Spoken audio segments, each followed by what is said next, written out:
Lord Triage and the Prince of Desolation on a journey through heroic realms where legends are born and destinies entwine. Delve into the cosmic currents, unraveling the mysteries of superheroes, villains, and champions. Embrace the cosmic energy that binds us all and let your journey begin. This is the Super Breakdown Podcast. Enter the Cosmic Saga.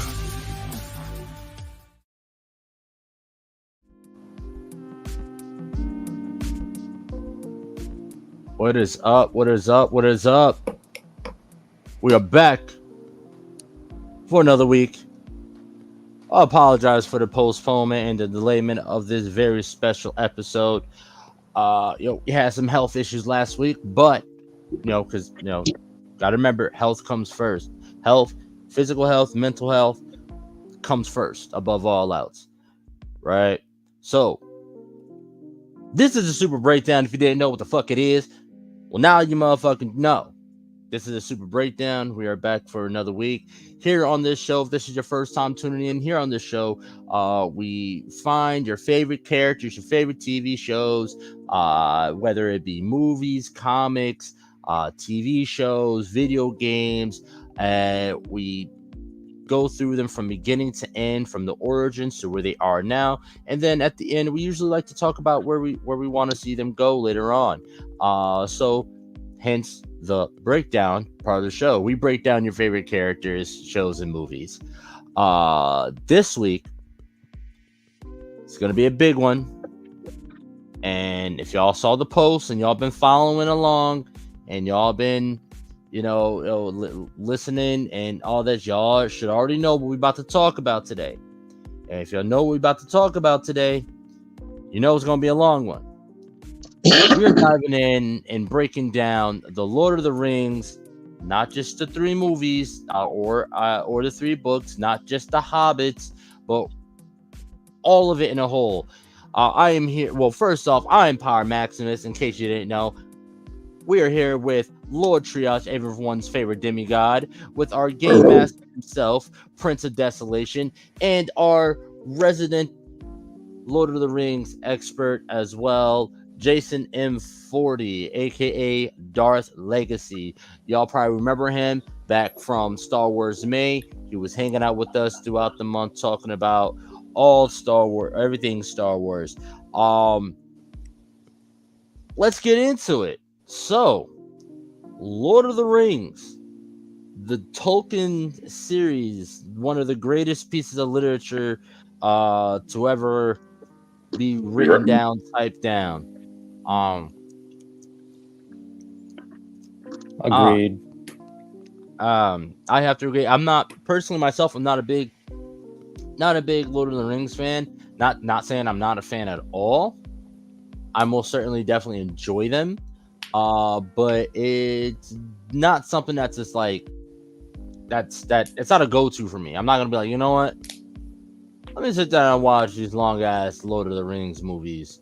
No, I'm like that with the Harry Potter series. I'm like, let me randomly watch a Harry Potter movie. But Lord of the Rings, it's just a lot for me. It's a lot. But for me, it's a lot. But I thoroughly enjoy the lore. I enjoy the characters. I enjoy the story. And I think it's just absolutely amazing and really fun to read. And I feel it's also the pinnacle of fantasy, of like the fantasy genre. It is like the pioneer in my eyes of fantasy genre. Yeah. I know what you mean. So let's start off with you, Triage. What was your first how were you first introduced to the Lord of the Rings? So I'm not gonna lie. My first introduction to the Lord of the Rings was the last 10 minutes of the first movie. Oh wow. I was literally channel surfing trying to find something to watch, and I literally stopped just at that part of the end of the first movie where Aragorn told Frodo to run, and then he comes around the corner and he walks into the massive legion of orcs. I was like, what the fuck is this? And then like I saw the way he waded into him, started taking him out. Then Legolas showed up, and Gimli jumped in, and then I was like, oh, hold on.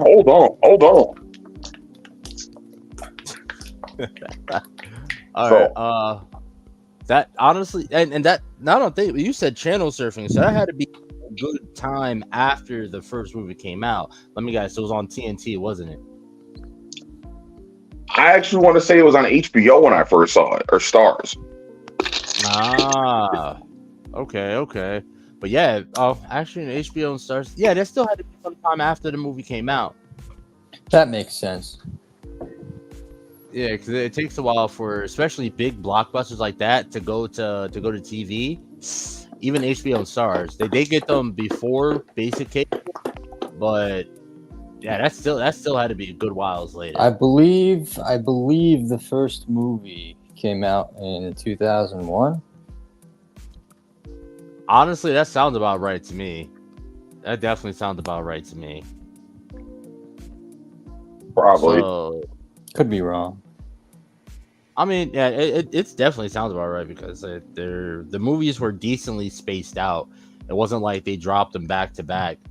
It was at least like a good 2-3 years between films. Yeah.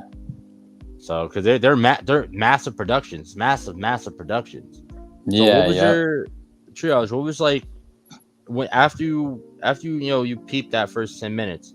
Like, what was your reaction when you went back and actually watched the full film? Well, my whole thing was like, I saw that fight scene. I saw the whole thing with the death of one of the Fellowship, and I was completely captivated from the actors to the fighting to the choreography to the scenery. So I was like, when does this come back on? So I literally looked, and it was coming back on a few hours later, and I was like, you know what? I'm sitting through this shit. And then I literally watched it from beginning to end, and I was sitting there with my mouth hanging open. I hadn't had that much love for a film initially watching it since Star Wars. Oh, I would definitely, yeah, I would definitely put Lord of the Rings and Star Wars at number one in their respective genres. Like I haven't seen any or read any other fantasy novel that has honestly beat Lord of the Rings, or I felt that was better than Lord of the Rings. I haven't seen any fantasy movie like that I feel like beats out Lord of the Rings. And then same with Star Wars. It's I mean, not counting the last three, but as in, the original three and then the three prequels. There's still I still don't know anything that can best those in the sci-fi category of fiction. Yeah, so that's just me. I put them at number one in their respective, and I'd say they're pioneers. Like I said before, I'd say both Star Wars and Lord of the Rings are pioneers within their respective categories. Because everything, no matter what you look at within fantasy after the Lord of the Rings, even the books after the books came out, other writers taking inspiration from the books, from the series, whether it be from the characters to the story, to like how certain aspects of magic work. I just don't see any other way that it's not, that they're not how you say inspired by Lord of the Rings, anything else. Jason, what about you? What was your first encounter with Lord of the Rings and Tolkien's work? Honestly, I think the first time I saw it, it was I think I saw the first movie on TV I was really, really little. I mean, I don't remember how old, maybe 8 or something. But I thought it was the coolest thing in the world. Like everything was so realistic, you know? And I mean, I didn't know anything about it. And then I found out it's from a book. And so, like, later in life, I read the book, and it basically, like, you read the book and you realize why the genre today is the way it is. It's crazy. It's fascinating, and Very, very true. it's one of the greatest stories of you know, like good and evil. I think that truly represents a lot of things in, you know, in the real world. No, I definitely agree, and most definitely going back to the beginning, you know, within my research for this episode. Like I said, I'm not incredibly in depth in the within Lord of the Rings, so I had to do a decent bit of research for this episode, and even then, just going back to the very beginning of it all, the very beginning of the lore. Not the beginning of the Lord of the Rings trilogy, and not the beginning of the Hobbit trilogy, but like before all that, you know, the first makings of this world of Middle Earth. It's super fucking fascinating.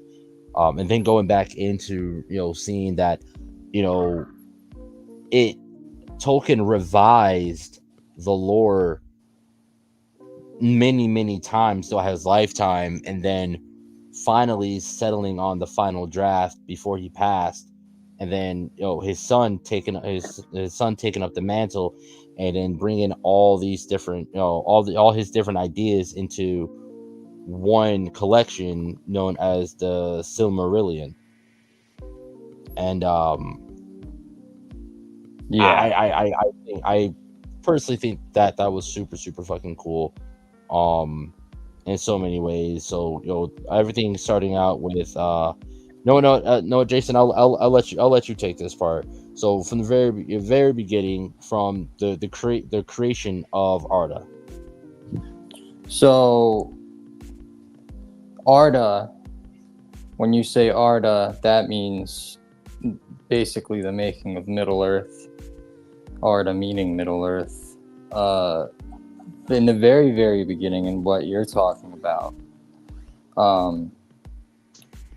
I guess you could call it the creation story that Tolkien, you know, his creation story he developed for Middle Earth. And it starts out with this one god, this all-powerful one deity who creates a bunch of lesser gods. And then all these gods he wanted them to create. That was his whole thing. And so they began all singing, and it's called the music of the Ainur. And the music and what they created became the mountains, became the trees, became the streams and the oceans and the waves and everything that is known in Middle Earth. And all these gods had various names, and the one god that controlled everything else was known as Iluvatar.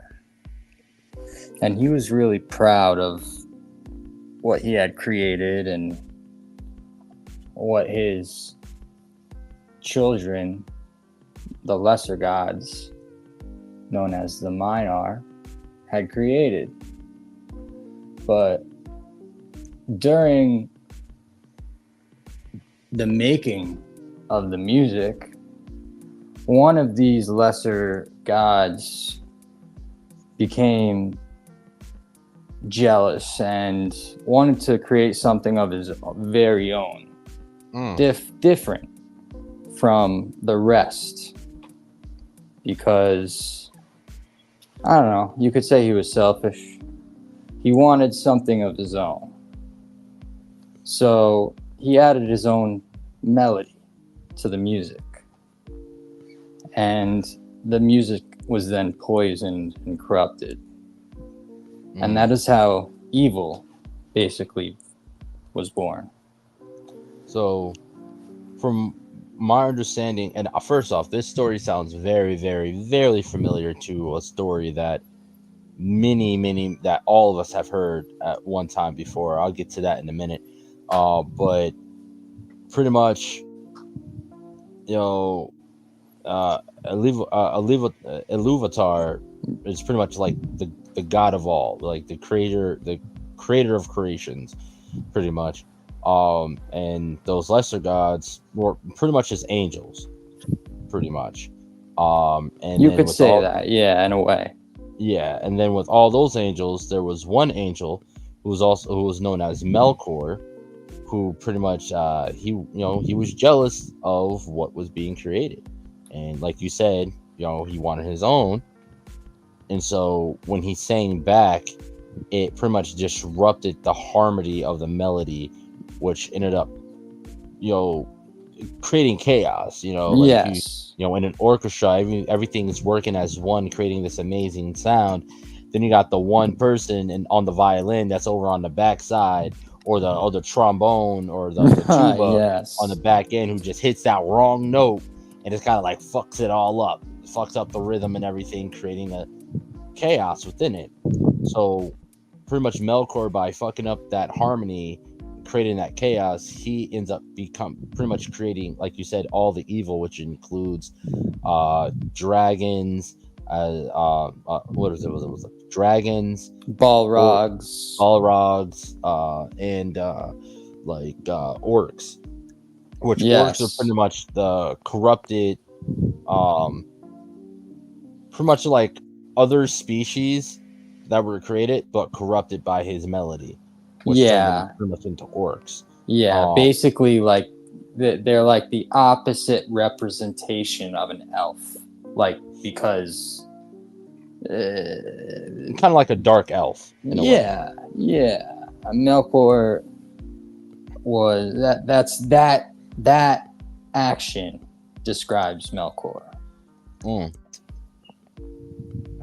So I'm just saying, this story is very, very, I'm not incredibly religious. I don't normally like to get into it, but this story really mirrors a lot of what we see, within the Bible. God created earth and man. Lucifer, the archangel, was jealous of that, didn't like that, went against it, created his own shit, ended up pretty much creating evil. Yeah, and I think a lot of that stems from Tolkien himself. He was a really religious man, and he had experienced a lot in his own life. I mean, I would say made him religious. I mean, he was in the First World War, and he had a lot of things happened to him, and he had created this whole world in his own head, and he decided to put it down on paper. And I mean, it's just really intriguing to me, because I forget where I read it, but I remember reading about how by the time he was like 8 years old, he had already like made up in his own head different words, and like from different languages, like started making up words that later became the Elven tongue. You know what I mean? Yeah. That's and that's a lot. Yeah. For a kid in general to do that, that's it's ridiculous, and as we see, this elven, this elvish tongue, this elvish language, we see it end up, like, even throughout history after this, be translated into different ways. When anytime you look in the fantasy book and it has to do with elves, those elves have their own language, Yeah. and their Yep. own writing and shit like that, and so I feel like that goes directly to what we were saying, how Tolkien's work has literally pioneered, like, pretty much everything that we see in fantasy today. Yeah, the medieval fantasy genre. Like, Yes, there you go. That's Like- that's a better description of the genre. I mean, Game of Thrones would not exist. Mhm.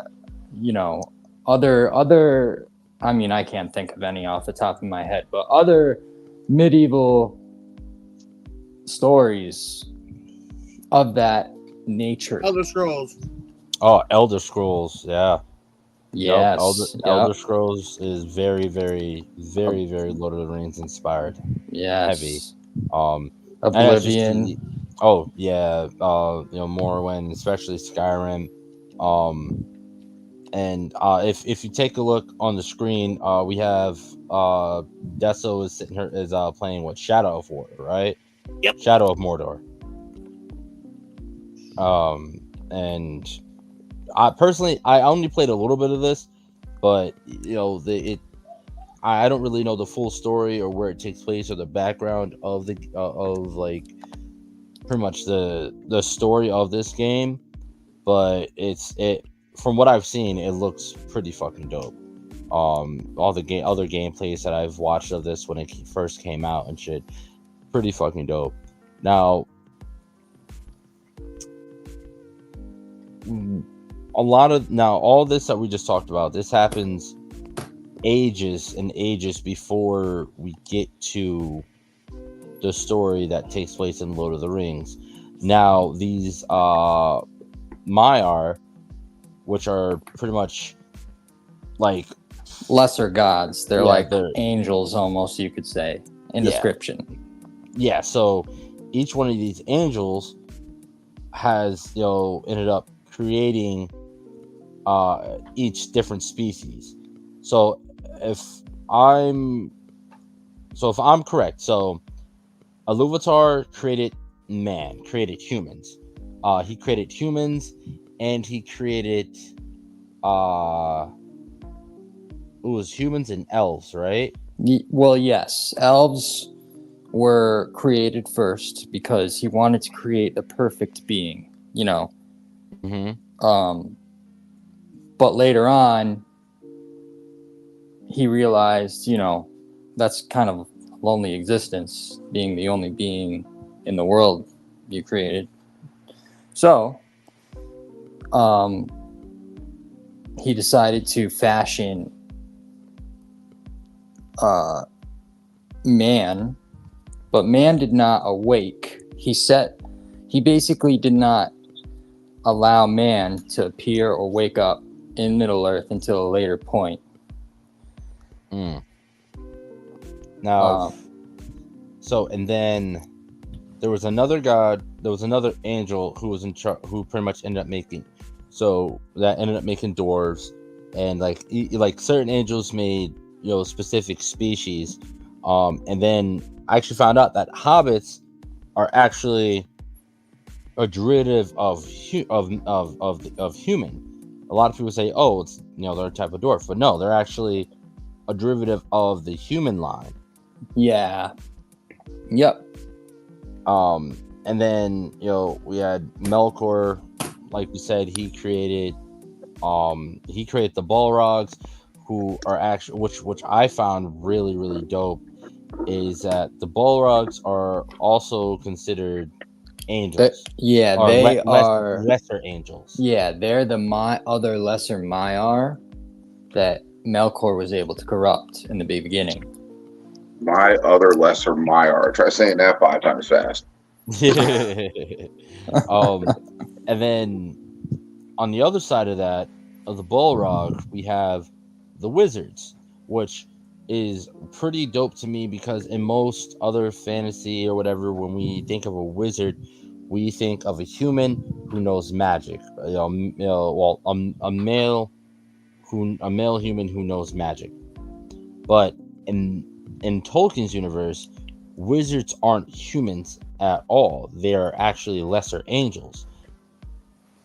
So yeah, they are wizards. Yeah, wizards are like their own thing. They're like, I mean, and there's only like 5 of them. 5 in existence. Yeah, there's only like 5 in existence, and so because when I watched the movies, I was like, yo, this old man is strong as hell if he can take on this big ass monster. But then after learning this, I'm like, oh, he was Makes able sense. to take on the big ass monster because they were on the same level. They're the same level of being. Yeah, yep. I mean, So, I can remember reading in the book Gandalf once saying, Oloro, I was known by in another time, and I think that he was speaking of his like Maiar name. ooh, that's I never thought about. Oh, that's pretty cool. Which would make sense, over time. If you're a creature that doesn't age the same, you pretty much almost have like immortality to a certain extent.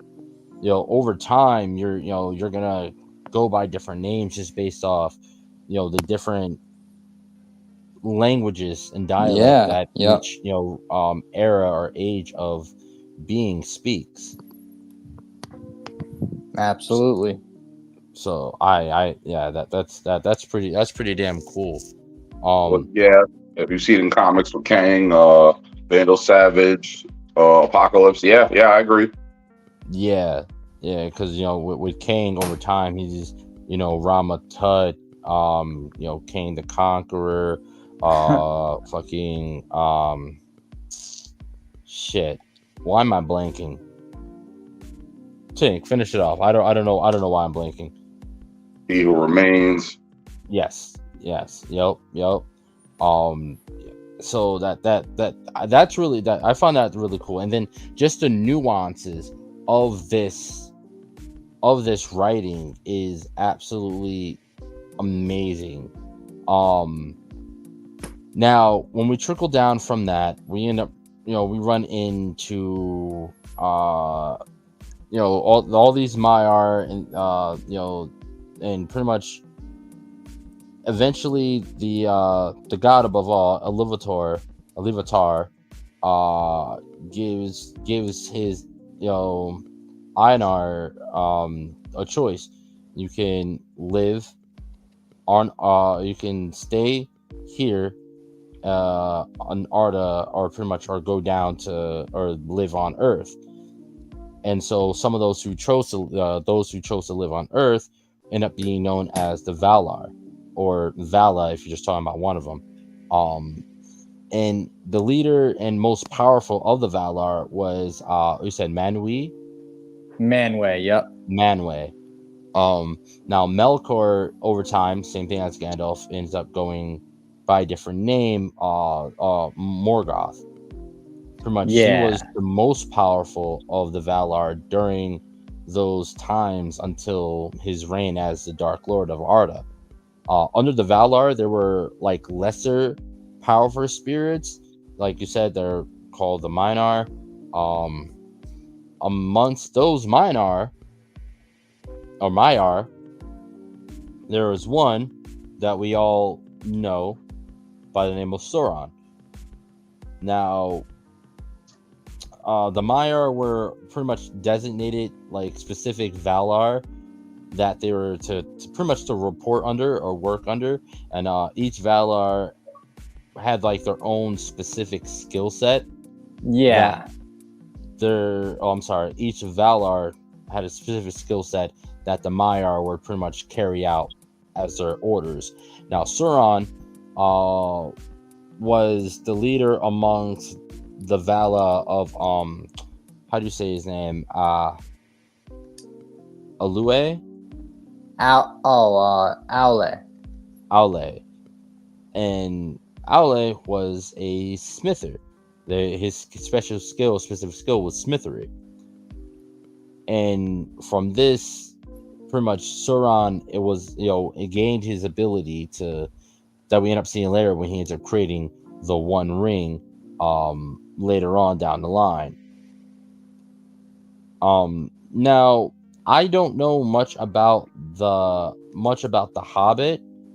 Actually, I don't really know anything about the Hobbit and the way that story takes place whatsoever. Is that something that either you were triage or are more inept with? Yeah, I mean, I know a little bit about the Hobbit. Not, I mean, crazy. I mean, just the movies and Yeah, the dwarves played a larger part in that.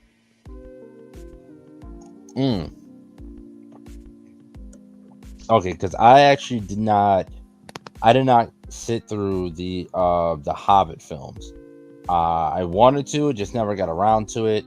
Of course, first off, I love dragons, and a movie that involves a dragon, I want to watch. And then on top of that, I'm a big fan of Benedict Cumberbatch, and he plays the voice of Smaug. Yeah, and I'm like, yeah, I gotta see this. I gotta see this. But I never got really down to checking it out. But I'm pretty sure, like, so this from my understanding of the Hobbit as its story is it revolves around Bilbo Baggins. Yeah, he's kind of the main character, and we hear about him in Lord of the Rings.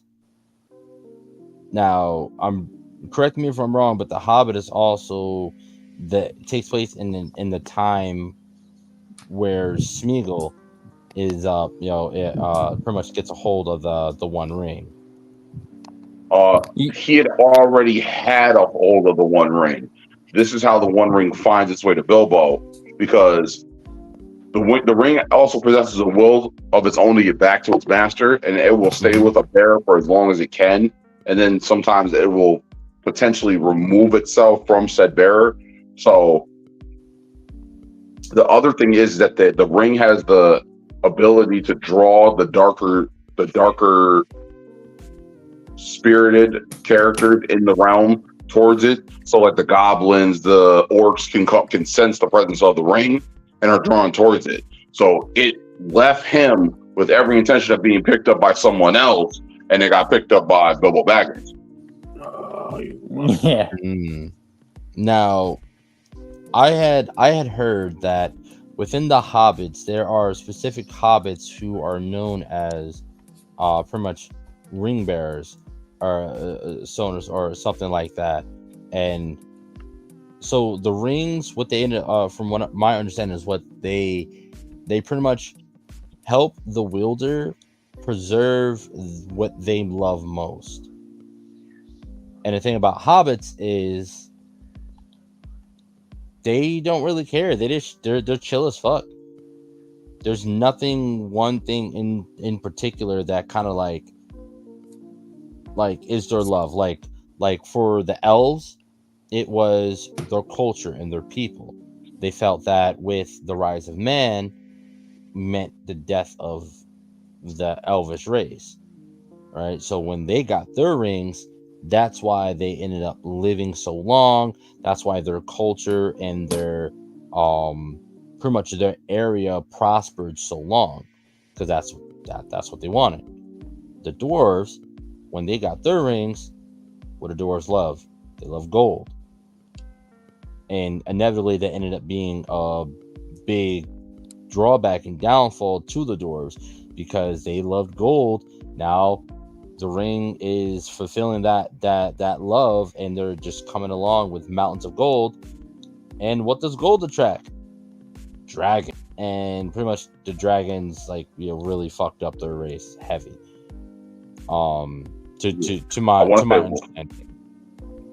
I want to say the prince's name who was in charge of. I want to say it was Thorin, excuse me, and he Yeah. was the one who had that gold sickness.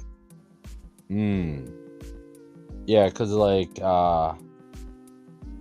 let me see if I can remember. So Yeah, uh, that gold sickness was called dragon sickness. It's like a lust for gold, because the dragon was over that horde so long, and they just got corrupted, like in their heads.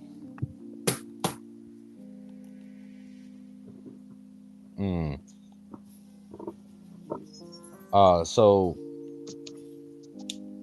apparently there was like 13. There was 13 dwarves. There is Thorin,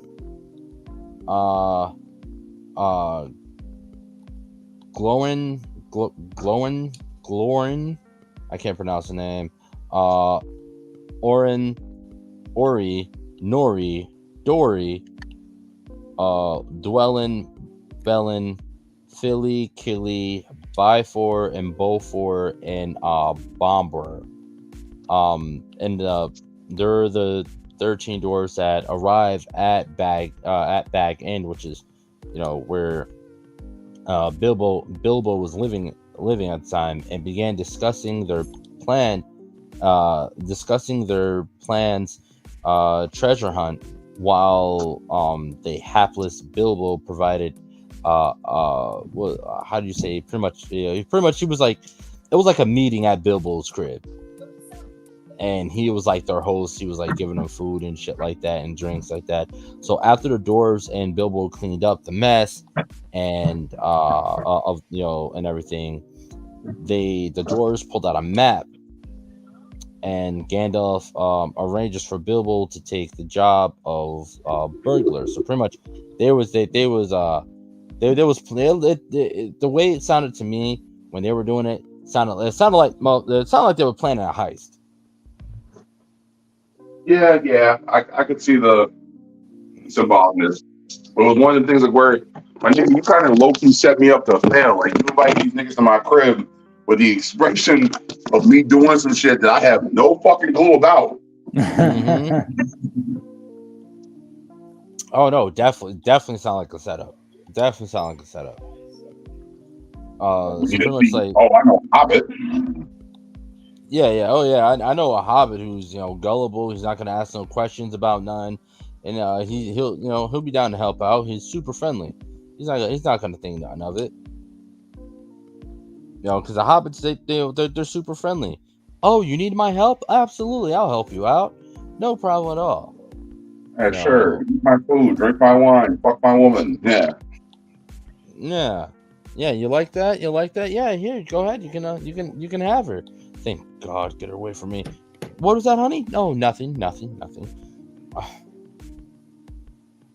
Now, pretty much. So after, so the company's quest is they're pretty much trying to use a secret door to enter the Lonely Mountain. Sounds like the name of like a sex den. That sounds wild. It come on, it really does. The Lonely Mountain. Come on now. It sounds like some underground, like fucking dominatrix, fucking sex den. The Lonely Mountain, where lonely men go to be mountain. I don't know. So they send forth their burglar to steal as much of the riches within its halls as possible, and pretty much do reconnaissance. Then they're to slay the dragon Smaug, who had pretty much claimed the mountain and claimed the riches. Listen, but the wild part is that was nothing too. There really was no fucking plan to kill the dragon. Nope.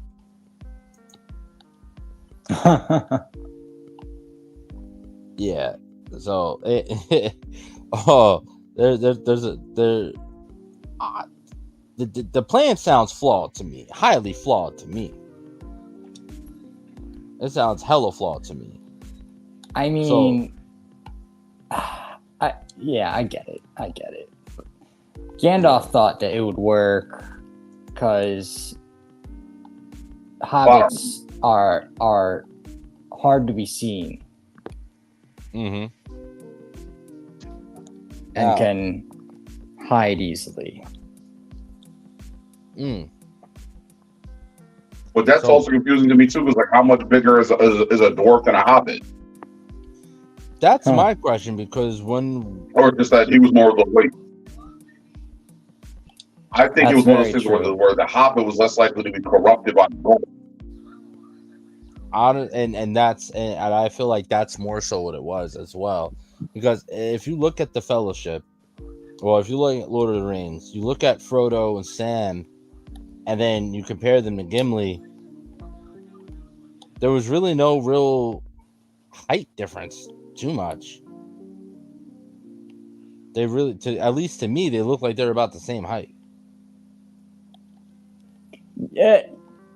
Yeah, roughly.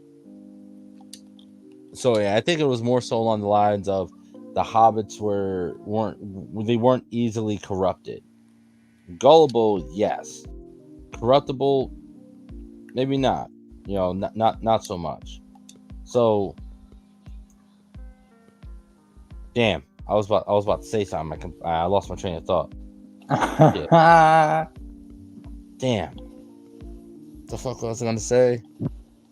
You were talking about the plan. Yeah. So yeah. Oh yeah. There you go. There. I knew I was gonna say some dumb shit. I just couldn't remember how dumb the shit was. So now I remember how dumb the shit is. So I just feel like that if that's the case, then you're telling me next time if I ever decide to plan a heist, or I plan to rob something, to go. But you're gonna hire a midget? Thank you. I didn't want to say it. I'll say it. I didn't want to say it. It's wild because of the midget conversation the other day. Yes. The midget conversation.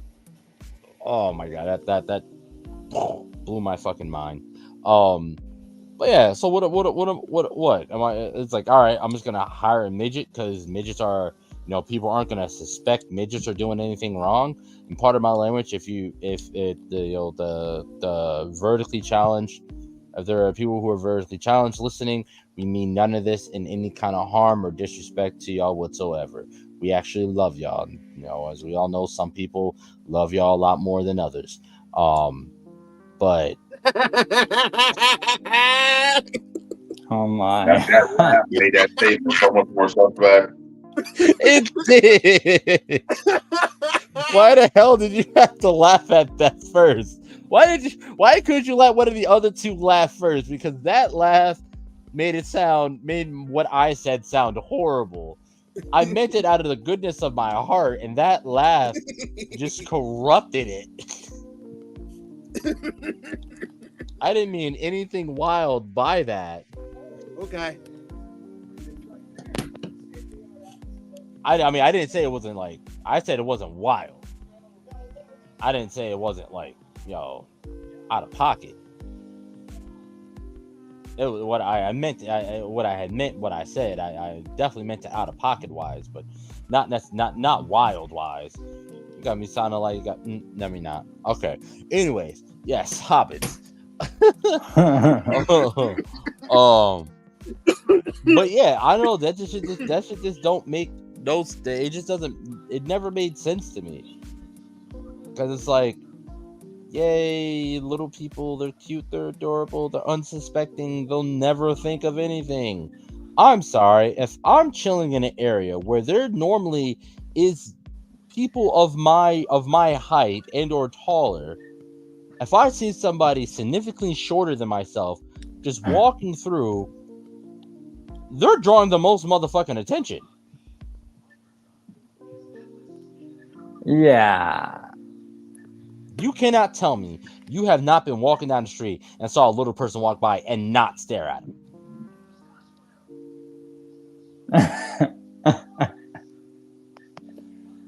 I get it. Triage, have you ever walked by a little person and not look at him? I plead the fifth. All right, Nick Cannon. Oof. Deso, you ever walk by a little person and not look at him? No. He's looking at a little person right now.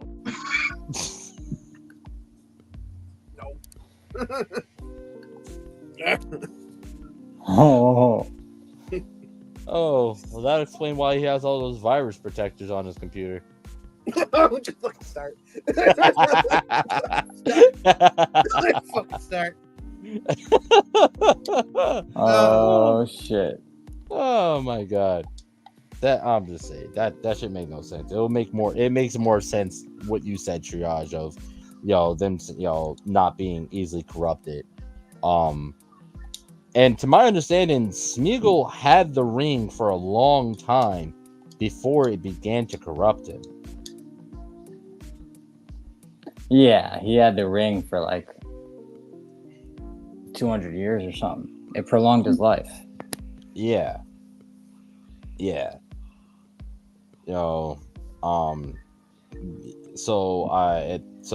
Honestly, that makes a lot of sense to me.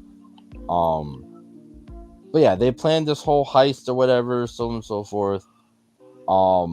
Again, like I said, I don't know too much about The Hobbit. I haven't really watched it. I personally didn't watch it. It's just this is all just based off of the research I did beforehand. Now, question: is his name Smeagol or Gollum? His actual name is Smeagol. That was the Hobbit's name. But he became known as Gollum after a transformation. Yeah.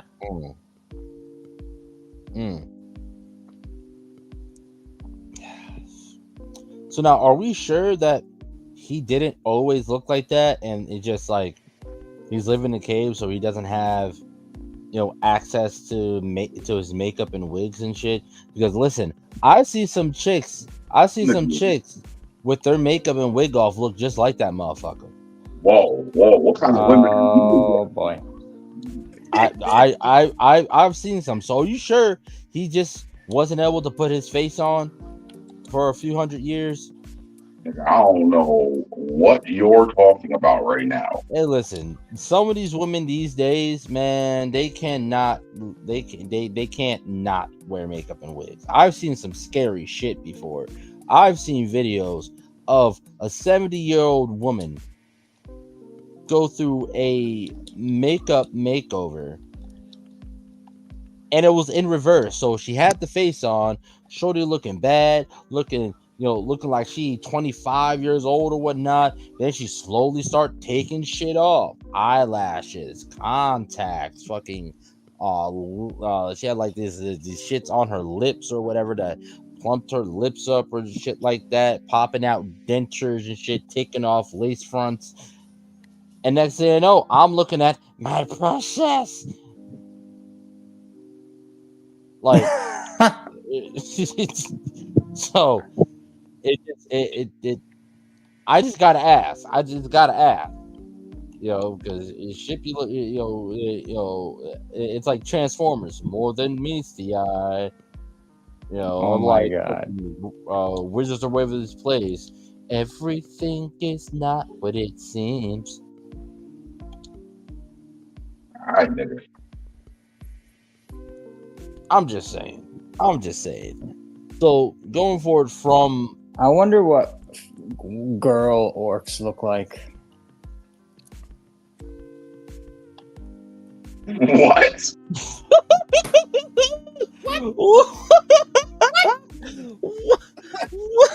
No, I'm talking about like female orcs. You ever see a female orc? No. It was just the way that came out. Like, it was such an intrusive thought. Like, female orc. Oh shit! What do female orcs look like? Like, wait, hold on. I gotcha. Uh, hey. He's like, I don't know. He's like, I don't know. Orcs would be yelling a lot. They look like they're all tongue, no teeth. Well, that's just like the female dwarves. Like they say that they get confused for males all the time because of their beards. Like, Hey, yo, that's wild. Oh, that's true. Sir, hey, sir. Excuse me. Oh man. Oh, Yep, I'm gonna get canceled. Fucking around in Middle Earth, get canceled. hey Damn. man, come around and have stubbles on your bubbles, man.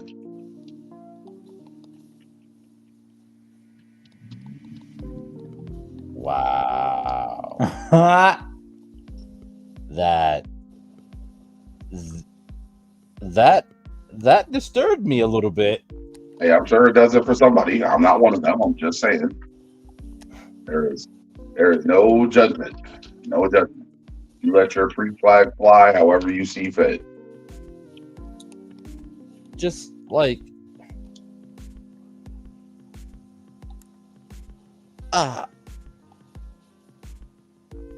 like, oh my god,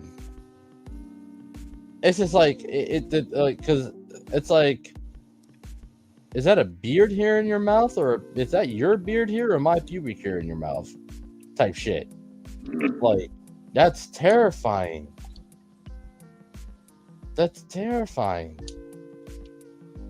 And then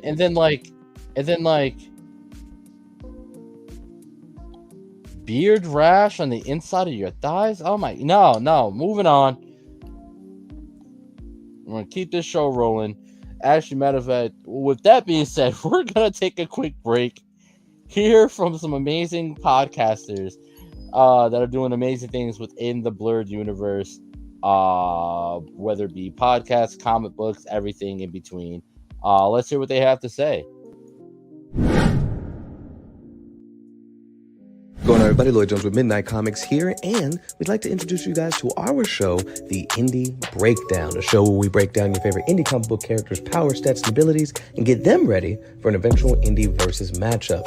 All Indie Breakdown episodes go live first on Spotify and on Patreon, with them eventually showing up on YouTube. So if you guys want to check out The Indie Breakdown and learn more from your favorite indie comic book creators, now's the time to do so. We hope you guys decide to tune in, and remember, until next time, midnight is coming.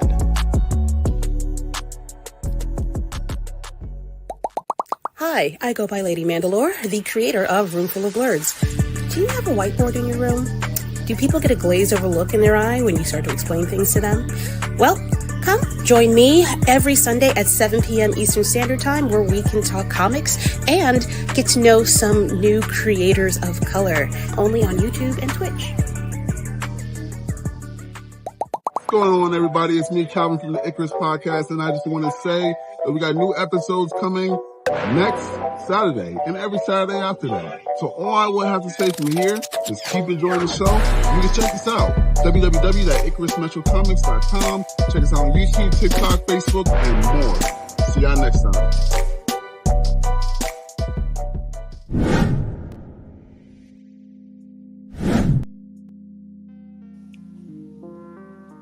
Okay, so we're just gonna forget that whole last segment.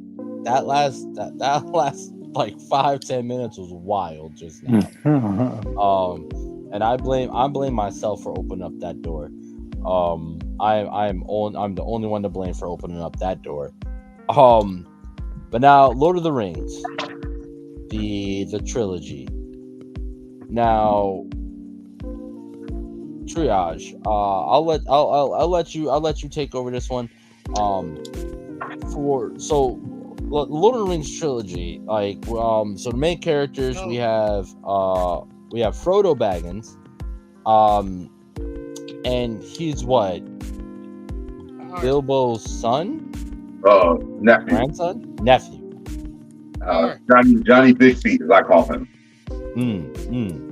What were you saying, Deso? We just still playing. Yes, it is. Just to give us some background.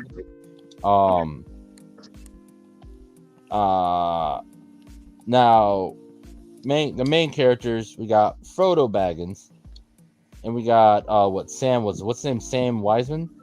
Yes. AKA Mr. Wise. Mr. Wise. Yes. Mr. Potatoes. Which, you know what? Like, I relate so much to Sam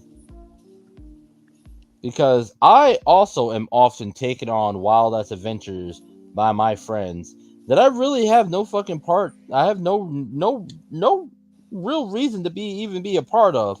Listen, that was one time at 4 a.m. We're not going to bring it up now. I didn't. You said something. I didn't say nothing about 5 a.m. We were nowhere near New Hampshire. I don't know. 5 a.m. in New Hampshire. That I don't know. I'm not bringing it up. I'm not talking about New Hampshire. All I'm gonna say is shit get crazy at 5 a.m. in New Hampshire. But like I often am taking on wild ass, unnecessary ass adventures by my friends. When all I want to do is sit at home and have second breakfast. Huh. All I want to do is sit on my ass, hang out in the hammock, eat potatoes, mashed potatoes, fried potatoes, French fries, baked potatoes, loaded potatoes. That's all I want to do. So I relate. Do we agree with the hobbits were high? I honestly, I could see that. Like, you're trying to tell me that Pippin, aka Tony Big Feet, was not high. Honestly, he really did. Like, talk about second breakfast. Yeah, I ain't nigga. Like, but I'm like, he not wrong. Second breakfast, like, hell yeah, fuck yeah, second breakfast. I'm down with second breakfast. You can't tell nobody like, hey yo, bro, you want to have second breakfast? Yeah, hell yeah, ain't nobody gonna deny a second breakfast. That they ain't gotta pay for it and they ain't gotta make. Hell yeah. There's niggas that eat breakfast for dinner sometimes. Like, yeah, no, they definitely were high. Like, I ain't never seen a race of beings that smiled that much and were that damn friendly. Well, don't forget the big ass pipes they were always carrying around either. Right? They was always smoking. Wasn't just that they had. The first time like in the movie when he first sees Gandalf, first thing he does, hey yo, hit this. And they chilling on the front porch, chiefing together, talking, chilling. So like, yeah, like I agree, they was most definitely high. You see, did you see Frodo's eyes? Look at his pupils. His eyes, his fucking pupils are so fucking small compared to the rest of his eyes. He was definitely high on some shrooms. I ain't never met nobody high on some shrooms that was angry. Oh man, you never seen nobody have a bad trip. Oh, see, that's different. There's being high on shrooms, and then there's having a bad trip. That my King got a voice. People wonder why I barely smoke now. Imagine if your first blunt had you foaming at the mouth. For real, like being high on shrooms and having a bad trip is they are the so polar opposite. I'm talking about somebody that's high on shrooms, that is elevated. Those, I would say the orcs are damn near having a fucking bad trip. So them niggas are having a bad trip, bad year, bad month. Listen, they've got no good food. They got no vagina. They've got, listen, man. I'm gonna stop you right there. There ain't one female orc in the bunch. Could you imagine if you woke up tomorrow and there was nothing but men? But how do you know that?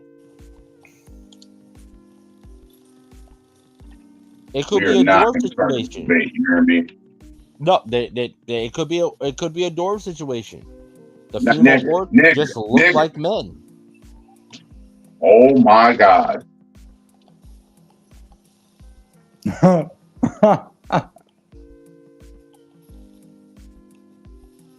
I wrong? Yes. That God, How am yes, you are wrong. how am I wrong? How am I wrong? Tell me, how am I wrong? You know how you're wrong. How am I wrong? Trust me, I'm See, wrong. I'm wrong in a lot of areas. But who's to say? Because again, the orcs are corrupted, or pretty much just corrupted other beings, right? So, who's to say that the corruption is going to work differently on a female of a different species as opposed to a male of a different species? It could be non-binary and just be like, hey, everybody look the same now. all right. And next year, when the orcs are a symbol of gay pride or trans or non-binary, you symbolism, you remember this moment. Hey, motherfucker, we set the trends. Migos said it. We set the trends. Not that there's anything wrong with that. Yo, shout out to Orc Pride. Oh my God. Well, I mean, like you did say, because the orcs technically were corrupted elves, so I mean, something's got to go somewhere. That's true. I'm just saying. All right, so you got one person. So we got two people, right? They look completely different, whether male, female, whatever. Facial features completely different. But you take a baseball bat to both of their faces, they gonna look the same. No, Oh my God. no. They're both fucked up. Both faces are fucked up. You cannot tell me you can tell the difference between a man or a woman after they get hit by a train.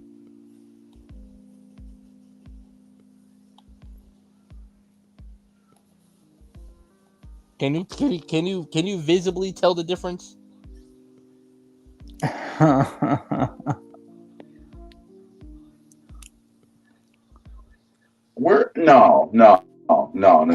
Exactly. No, you can't. You can't tell the difference.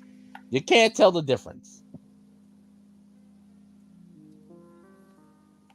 I'm just saying, if a man get thrown against a wall at a brick wall at 700 miles per hour, and a woman gets thrown against the wall at 700 miles per hour, you can't tell the difference between who's who. I feel like that's the same thing, the same way when it comes to orcs. They got hit with the corruption, and now you can't tell them apart. They are just corrupted. I am deeply concerned with your analogy, sir. This is not all right. I'm not gonna lie. That was that was a very concerning analogy.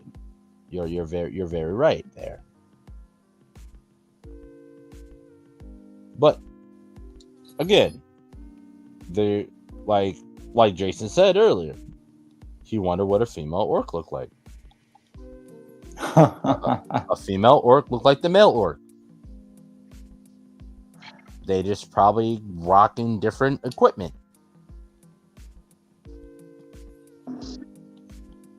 That's all I'm saying. Anybody ever see Menace to Society? God, I've seen Menace to Society, yes. Jason, you probably haven't seen Menace to Society. No, I don't think so. All right, it's a Wayne. It's a Wayne. You know who the Wayne's brother is, or the Wayne Bros are, right? No, you're thinking of Don't Be a Menace to South Central while drinking your juice in the hood. That's what you're thinking of. Yes. Don't be a menace. Not Menace to Society. I'm sorry. Don't be a menace. Don't be a menace. I meant. I'm pretty sure Jason hasn't seen Menace to Society either. No, I don't think so. Yeah, but so you have to look. You have to look up. You have to see. Don't be a menace. There's a rest of the fucking name, but most people just call it Don't Be a Menace. Sean and Marlon Wayans is in there. I'm pretty sure one of the other brothers is in there too. I'm just saying. Okay. A female orc could be like the shorty in the back of the mail truck.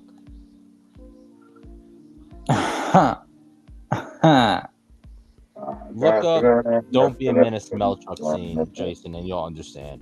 Deso, you understand what I'm saying? Deso, Yeah. you understand what I'm saying? Yeah. You see, he does. He's embarrassed by me now. He's embarrassed by me now. But I'm just saying. There's no visible difference between a male orc and a female orc. Orcs are orcs. They probably do have different genders. Because, Most likely. we may never know. You know what I'm saying? We may never know. And I don't think anyone is fucked up in the brain enough to Don't say that. Don't say that. Do not finish that thought. Rule 34 exists. Don't. What was that, Deso? Rule 34 exists, so don't even go down that turn. Don't go down that route. Just do it. That is very true. Very, very true. But yeah, pretty much Gandalf the Grey ends up popping up on Frodo. Hey, yo, yeah, how you doing? Yeah, we're just chilling. Yeah, whatever. Yeah, don't whatever you do, don't look in this bag. Pretty much he about to do the same damn thing he did in The Hobbit again, but this Frodo just so happens to look in the bag and see the ring and put the ring on. All the while, Sam was outside the window on some creeper shit, eavesdropping. Hey, the wise man, son. If he was a wise man, he would have been wise enough to be like, yeah, nah, Frodo, you got that, homie. Listen, man, between Sam Wise, Samuel Tarley, everybody needs Sam, all right? I wish my best friend was as cool as Sam. Am I not?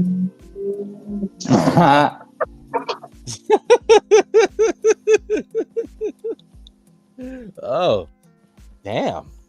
Wow, I got some work to do, I guess. Deso, I'd say Deso is definitely a good Sam.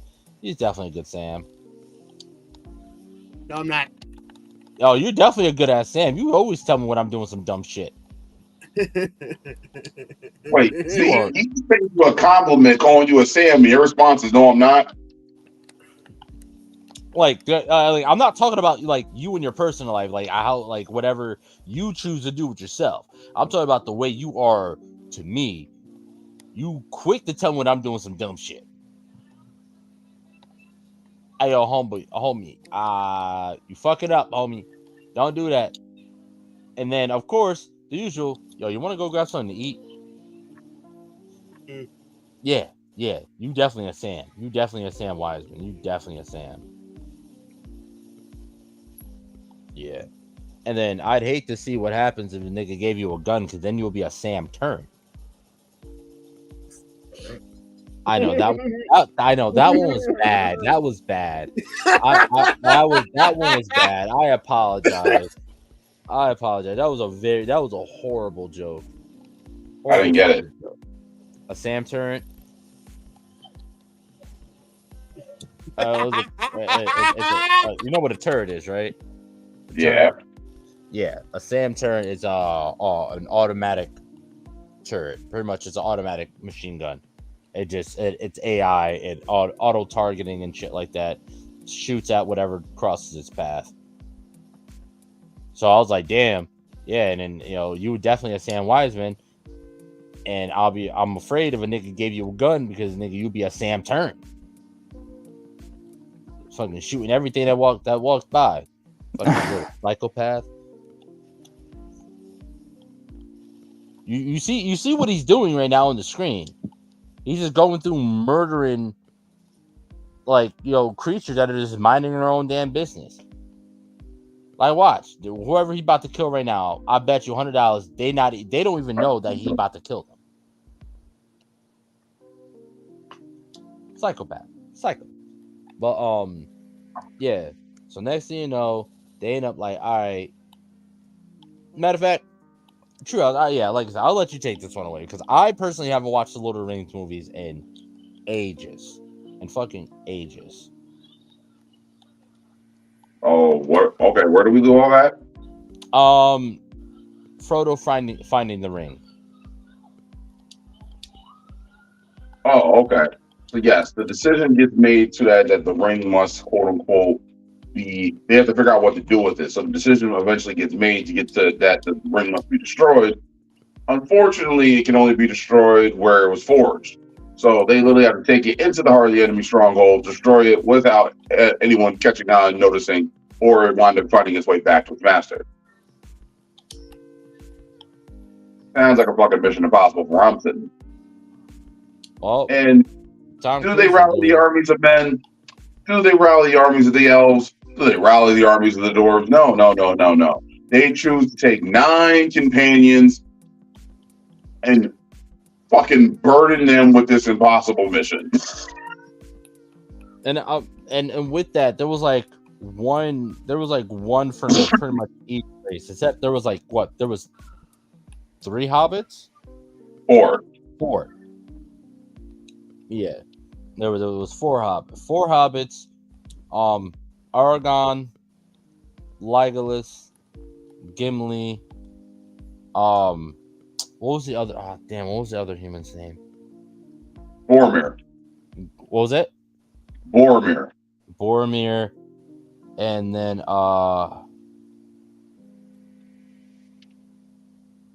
am I missing? You said it was 9. Yeah. So you're forgetting Gandalf. Oh, yeah, okay, yeah, and Gandalf. So yeah, there was literally, excluding the hobbits, there was 1 person from each race.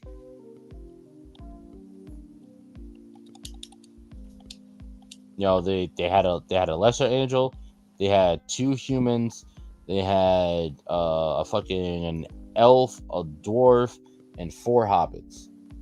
And That sounds like a pretty shooter, man. interesting. That was the wild part. What happened? I said the elf was the shooter. That was the wild part. Man, fucking Legolas is one of my favorite characters, man. Legolas is one of my favorite fucking characters. That man was with the fucking shits. He was with the shits, and the banter back and forth between him and Gimli. Mwah. The racist banter at that. It was so damn racist. So damn racist. Never Mhm. the elf. Like that's whew. Sorry. My drink. So those who are watching, as you all know, during the show, 9 times out of 10, I am drinking during the show. There's no way that I'm doing the show and not drinking. It just makes for good content. Today I am drinking, just to throw a promo out there, the Glen Silver's Special Reserve Blended Scotch Whiskey, distilled and blended in Scotland, premium, Glen Sanders, imported, blended 100% Scotch whiskey. Okay. So, just want to give them a shout out. This is absolutely amazing. It's super, it's such an amazing amber color. It goes down like as if you were kissing a dragon. That sounds crazy. Okay, donkey. But like it does. It does. It What goes does that down mean, as if, huh? Donkey, tell me. what was that? What did you talking about say? kissing dragons? Yeah. No, it goes down as if you were kissing a dragon. And that's why I said, okay, donkey. That's why I said that. Oh, you asshole! You said it goes down as if you're kissing a dragon. So okay, donkey from Shrek. What does that mean? What does that To me, mean? and my best donkey impression. Well, to me, personally, it tastes like it has a super sweet taste as it goes down. and it's absolutely amazing. It's delicious. I swear to God, it is. Fucking Eddie Murphy. Speaking of that, quick side tangent. Did you hear they're doing a Shrek 5 and a standalone Donkey movie? That's crazy. Fucking crazy. Fucking crazy. But I'm down for the shit. Donkey's an amazing fucking character. This nigga Eddie Murphy needs to stop doing acting and get back to his stand-up. But anyways, yeah, no. So no, this whiskey is really good. Like I said, it goes down like Kiss of the Dragon, so it's really hot, really fiery. It burns going down, but the taste is very, very fucking tasty. They're it's super sweet. How's what I say? I'm sorry. What was that? Nah, I'm just talking about like the flavor of this whiskey. It's sweet. If you say so. It's like it burns, but like the actual taste of it, like it burns going down. It feels like you're trying to swallow a fucking crystal with jagged edges going down. This is not smooth whatsoever going down, fucking ever. But the actual taste profile, the flavor profile, it's sweet. Hold on, give me a sec. Let me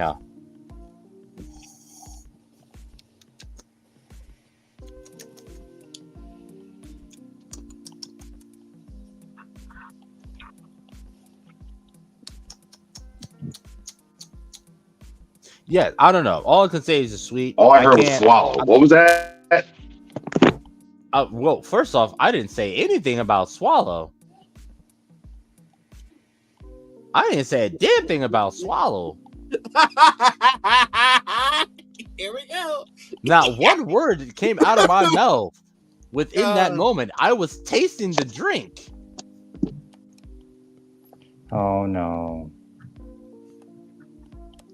Like the most you could say in a derogatory way is that you heard a lot of slurping on the mic, and that's about it. Whoa, what? That's all. That if you wanted to make a fucked up sexual joke about this moment just now, that's all you could say. I said nothing about swallowing. I didn't say a word about swallowing. I went.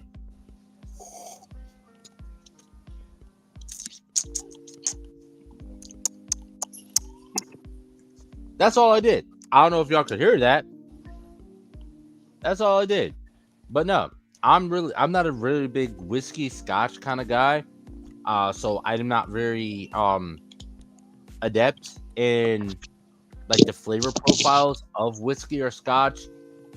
All I know is that I like the taste of this shit, and it feels like they're swallowing a drawer full of knives. That's probably what you heard when I said something about swallowing. That's the only thing I said about swallowing. It was like it feels like you're swallowing a jagged crystal. Oh boy. That's it. Other than that, it tastes great. It tastes great. But yeah, so with Lord of the Rings, they now in the first movie, where exactly does the first movie leave off? Because the first movie is The Fellowship, second movie is The Two Towers, third movie is Return of the King. Correct. Now, has anyone played the tie-in games for the original Xbox? Oh no, I never did. Oh damn, they're pretty good. They're pretty good. Triage, have you? The Return of the King game and the Two Towers game. And they also did a Fellowship as well. I did not play the Fellowship game, but I did play the Return of the King game. Yeah. How did you feel they like translated that movie to the game? I thought it was great. Yeah, I had a lot of fucking fun playing them. So over and all, I think I've played about 4 Lord of the Ring games, maybe 5. Because I played the 3 movie tie-ins: Fellowship, Two Towers, Return of the King, and then they had a real-time strategy game, something Middle Earth, and then they had another game that was like an actual quest adventure type game, Conquest or something like that, called Conquest. And then of course I'll say 6 then, because I played a little bit of Shadow of Mordor. No, it was actually War of Mordor I played. So, but I just feel like in every one of those games, like, they were fucking great. They were actually really fucking good. Like, I had no complaints with them whatsoever. They were extremely fun. They dived into the lore amazingly. There really wasn't too much that I really had to complain about. Did you just jump into a fucking wyvern? Yes, I did. He jumped into what? He jumped on top of a fucking wyvern, a fucking dragon. This thing is Jack is riding a fucking dragon in this game.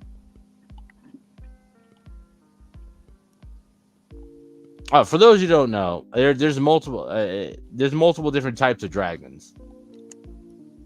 A wyvern is a type is a dragon. It got legs but no arms, just wings. Its arms are its wings. That's a wyvern.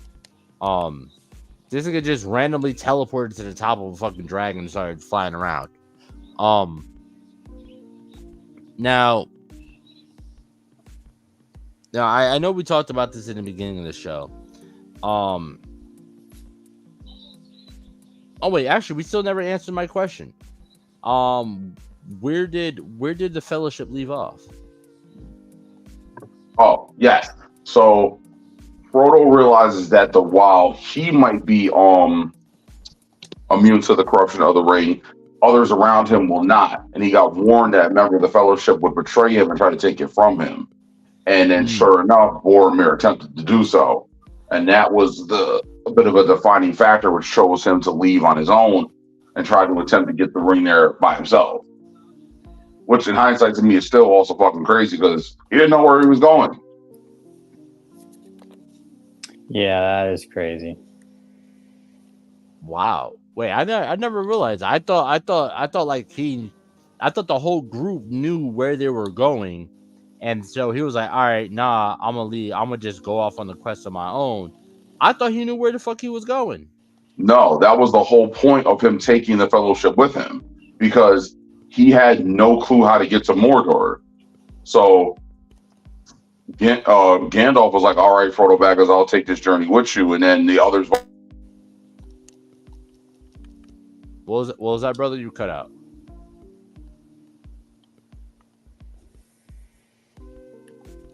Uh-oh. Oh, no. Run that back one more, Triage.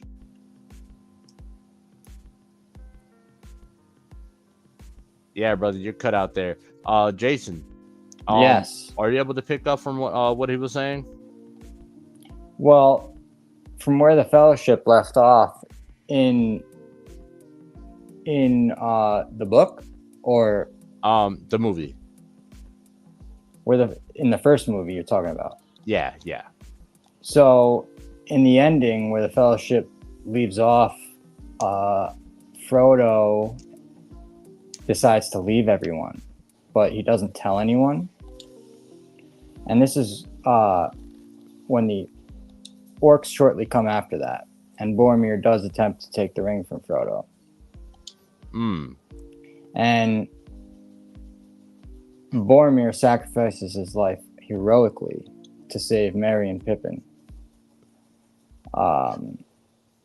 just as Aragorn gets there.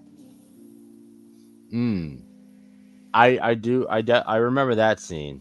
I remember, like, after that, I remember Aragorn, he's like kneeling over him and as he's laying there and stuff, and he's telling him, pretty much confessing, I tried to take the ring, I decided that try to pretty much saying, live on, be the true king, be a true, human and whatever, pretty much cheering him on and whatnot, telling, hey, we got this, go ahead without me, whatever. It was an honor to fight by your side. Yeah. And Boromir finally says, like, admits to Aragorn, like, calls him king. Yeah, because Aragorn was technically the true king of the humans, because of his lineage. Yep. But yeah, I just don't understand, like, why. All right, so did anybody in the Fellowship know how to get to Mordor? Yeah, Gandalf did. So it's like, and Aragorn knew his way there. So here's the wild shit. You don't you didn't think that this would the location of this place would be discussed upon the team? Like, all right, here's a map. All right, guys, so we're here. We're gonna travel up through this way to go over here and go up here, travel north, and we're gonna take this bend and take it to the south and go to the north, and this is and head back to the north, and this is where Mordor is. Nobody sat down and had that discussion. They were just like, all right, Gandalf, Aragorn lead the way, and everybody was just like do and followed on behind him without asking no questions. I mean, essentially, because that they knew that my mind. Gandalf. See, in their world, they know how important Gandalf is and how powerful Gandalf is. So he's to be trusted. He's the wise. He's one of the protectors of Middle Earth. Yeah, but I still feel like, aside from just trusting him, it's like nobody sat down and said, hey guys, here's the plan. And which is like, that's what the small council is kind of about. But yeah, well, the small council was about, here's a plan on, this is making a decision on what we're going to do about the ring. Yeah, that's true. It's like the Fellowship themselves never sat down and was like, all right, here's the path that we're going to take to get to where we're trying to go. Yeah, I mean, I get what you're saying. I do. Yeah, that's my thing. I just feel like if I'm like, all right, y'all, we all gonna be going to this place. We're gonna go over here. We're gonna go do this. I'm gonna make sure that everyone knows the plan and make sure everyone's understanding of where we're going and how we're getting there. Yeah. You know what I mean? Because think about it, like, what if something happens and Gandalf dies and Aragorn dies? Now they're lost. That's true.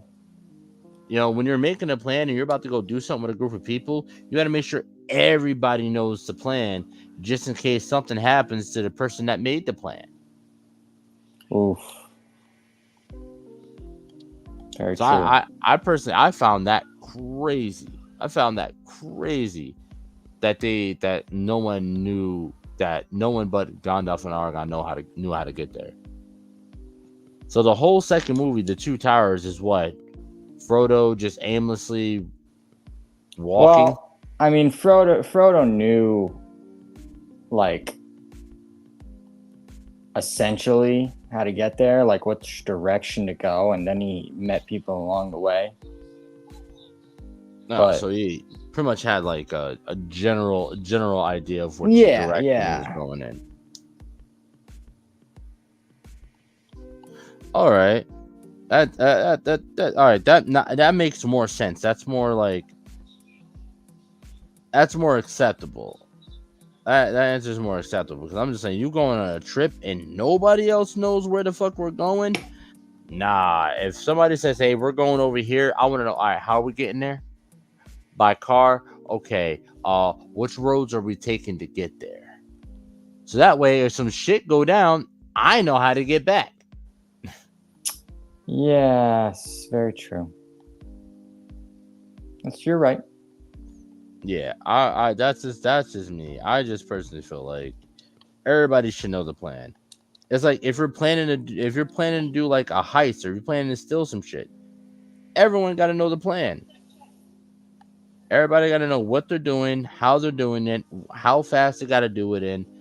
You know what I mean? And if all hell breaks loose, where the hell they're gonna go to get the hell out? And I feel like this was literally this quest literally determined the future of the entire like world, essentially.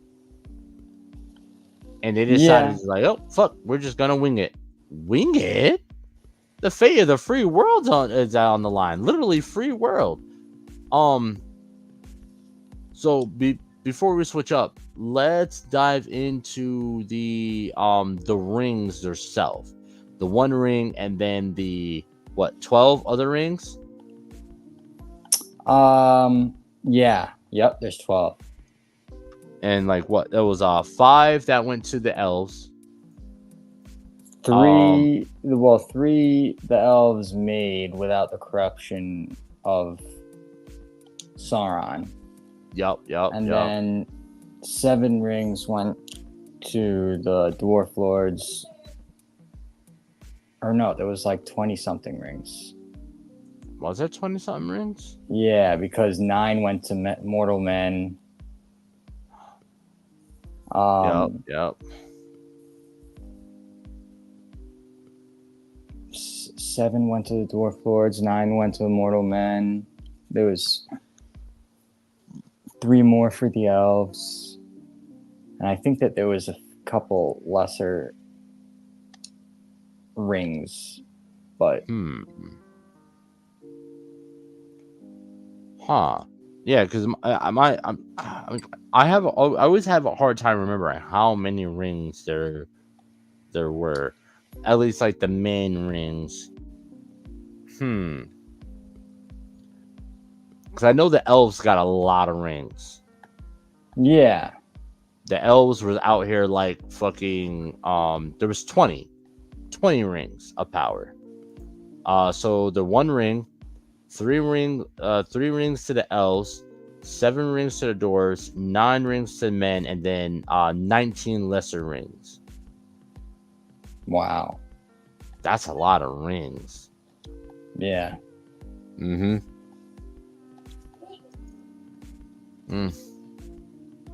That is a lot. And then the more Sauron collected, the more powerful he became. So Sauron also helped the elves create these rings, which caused the men who wore them to become the ring race. Yeah, a Nazgul, the Nazgul. Yeah, and fall under Sauron's power. Yeah, yup. I do remember that. I remember that.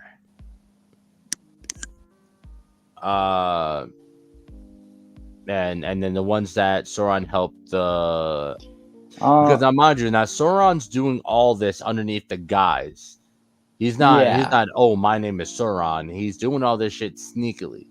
Correct. He disguises himself as an elf and travels to Eregion, which is like the craft capital of the elves, and there's very good like smiths there, and and now mind you, he already has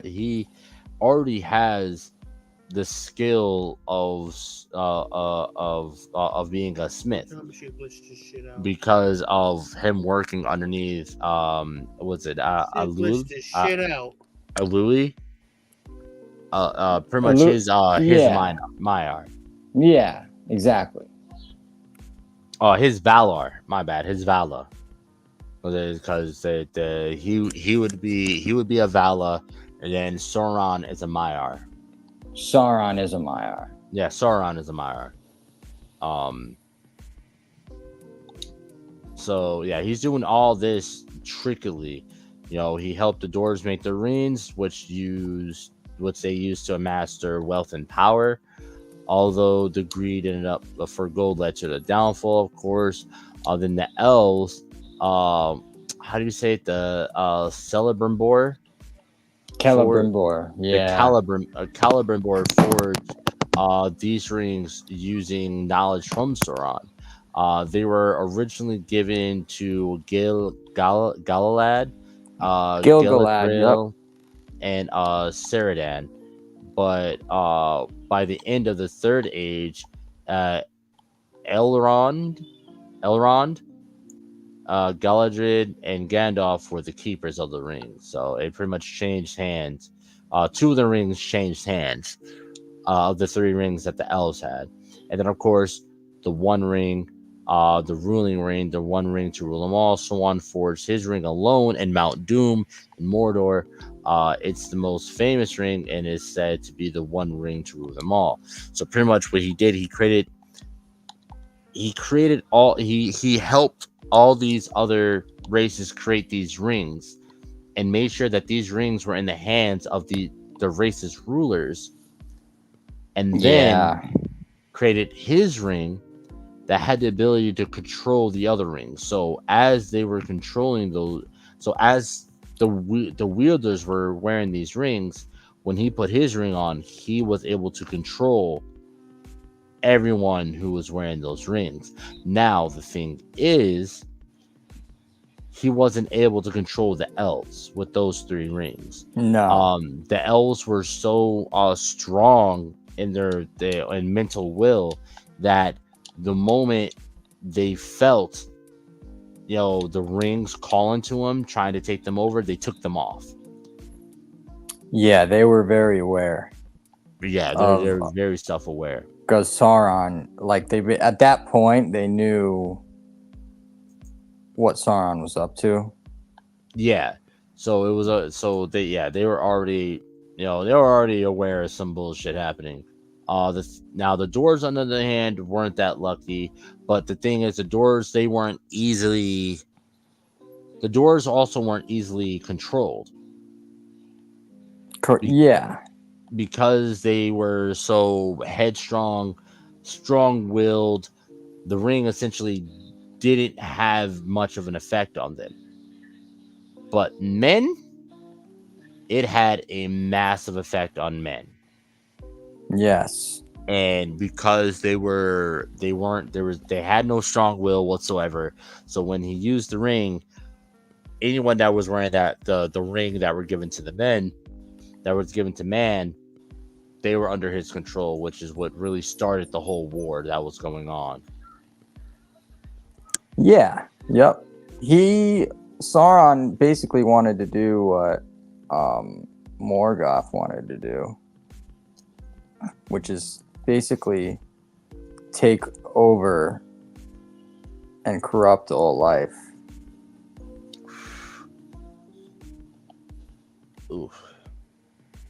Oof, damn. That whiskey was rough. That shit went down rough. Wow. Now, I don't ever really hear much about these 19 lesser rings. We never really hear too much about them. But from what I know, they're directly linked to the One Ring, and they were dependent on the One Ring.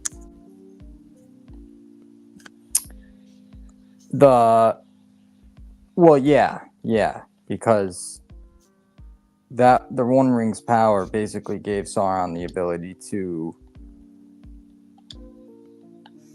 corrupt.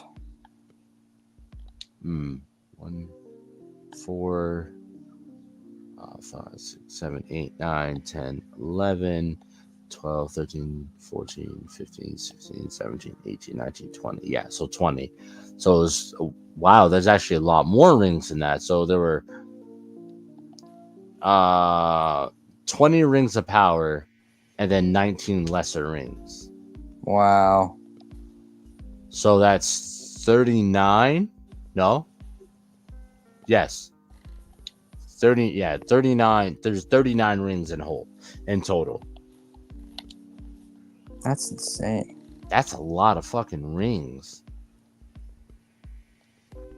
Like, I would be interested in seeing that them expand upon the entirety of the ring thing, because I know there is currently a show that's ongoing right now that's a prequel that pretty much takes place between either during the Silmarillion or between the Silmarillion and the events of Lord of the Rings.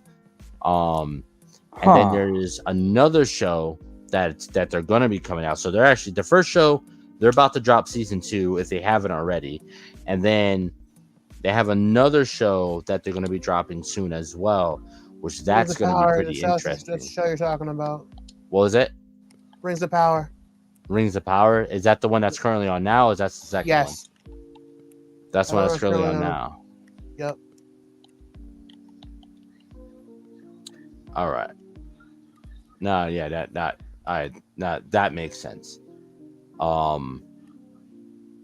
Now that I've heard they're already on. They're about to drop season 2, so that show is already off to a great start. And then now, welcome back, Lord Triage. Yes. Sorry, technical difficulties. Nope, it's all. It honestly, at this point, it's expected in the show. It's expected until we're able to get like our own studio and shit like that, and we'll all be able to be in the same room. Until we get our studio set up, which should be soon. Yeah, we're gonna have technical difficulties. At this point, we just roll with the punches. Yeah, you gotta roll with the punches. Yeah. So let's take a quick break. Let's hear from our podcast friends again, and then we'll get into we can get into our final remarks now if we so wish to. We can get into our final remarks now because I feel like there's going to be a lot of final remarks to go with this show. And I'm pretty sure Triage, you were saying something before you left. Matter of fact, no. Let's take this break. Then if let's get back to what you were saying before you dropped out. All right. Going on, everybody, Lloyd Jones with Midnight Comics here, and we'd like to introduce you guys to our show, The Indie Breakdown, a show where we break down your favorite indie comic book characters' power, stats, and abilities, and get them ready for an eventual indie versus matchup. All Indie Breakdown episodes go live first on Spotify and on Patreon, with them eventually showing up on YouTube. So if you guys want to check out The Indie Breakdown and learn more from your favorite indie comic book creators, now's the time to do so. We hope you guys decide to tune in, and remember, until next time, midnight is coming.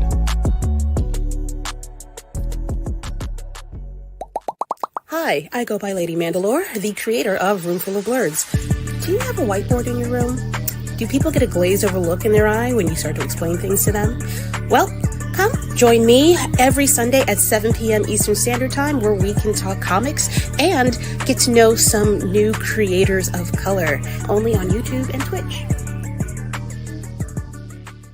What's going on, everybody? It's me, Calvin, from the Icarus Podcast, and I just want to say that we got new episodes coming next Saturday and every Saturday after that. So all I would have to say from here is keep enjoying the show. You can check us out, www.icarusmetrocomics.com. Check us out on YouTube, TikTok, Facebook, and more.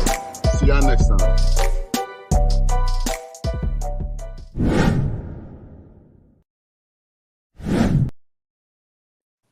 All right, and we're back. So before you dropped out there, Tank, you had you were saying something, but you were cutting in and out. My fault. I completely lost my train of thought on what it was I was saying. Ah, damn. Anybody remember what we were saying before he dropped out? I believe he was talking about what happens after the events that happened after. Oh yeah, Frodo going off on his own. Yes. Yeah. Now, So I had asked, like, so then nobody. So I had asked if anyone else in the Fellowship knew the plan or knew where Mordor was. Well, the plan was supposed to be that they were supposed to be I believe Gandalf specifically knew where it was, and it was supposed to be that everybody else was supposed to be his protectors along the way. And then the enemy knew that a halfling or a hobbit had the ring. They just didn't know which halfling it was. So the other hobbits, Merry, Pippin, and Sam, or as I call them, the wise man, Tony Big Feet, and Merry Murder, they were they were supposed to be like a shell game, like as if it was to be like what like 3-card Monty, Yep. like who's the one with the ring, who's not. So, and I don't even believe the orcs knew that they had the rings because the ones that kidnapped Merry and Pippin never even bothered to look for it. That will make sense. They're under orders to kidnap the halfling that kidnap a halfling. So they're like, oh, here's a halfling. We'll just take that. Now, and so my thing was, I was just saying, like, I was saying to Jason after you left, like, so I'm just this is a poor plan. It's a poor plan. To me, it's poor planning because, like, check it out. If I was like, all right, we're all going on this dangerous ass trip to go do this thing, I'm gonna tell everybody where we're going and how we're gonna get there. I'm gonna roll out a map and be like, all right, guys, we're here. So we're gonna go north, and we're gonna take this turn around these mountains and go south. Then we're gonna take this turn and head north. But then we gotta go take the west route, take the north route, and then boom, boom, boom. And now this is how we're gonna get there. That way, everyone knew the plan in case something happened to the plan maker, to the one who knows everything. Now everyone is aware and knows everything. So it's a dangerous mission. People, you're gonna lose people. They knew what they were getting into. They knew they were going to lose people. So why wouldn't you be like, all right, let's everyone know the plan, so everyone knows how to get to where we got to go, how to do the job that we're going to do, and then how to get back. Or if worse comes to worse and shit goes to shit, y'all can carry on the mission without me. Why did it leave it that like only like 2 people knew how to get there, and those 2 people half the time weren't even with the damn group? So I remember Aragorn went off and did some shit with some dead dudes to raise an undead army and become the true king or whatever. And then Gandalf ended up going off and fighting what's his name, the evil wizard. Sarah, talking about not Saruman, Sauron and Salamon. So he was dealing with Sal. I'm getting confused now. I want to say it was Sauron was the one he was dealing with, the one that was played by the late Christopher Lee. So yes. But that happened before they even went on the mission. It did? Yes.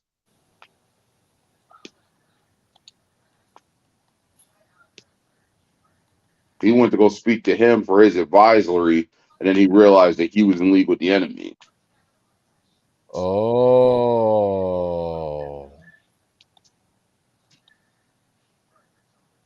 So when in Fellowship, when Gandalf fights the Balrog and they fall into the hole, he is no longer Gandalf the Grey. He comes back as Gandalf the White. Like, it's like he did all that, and here's one thing I've always wondered about the Lord of the Rings: like, how long did all this shit take?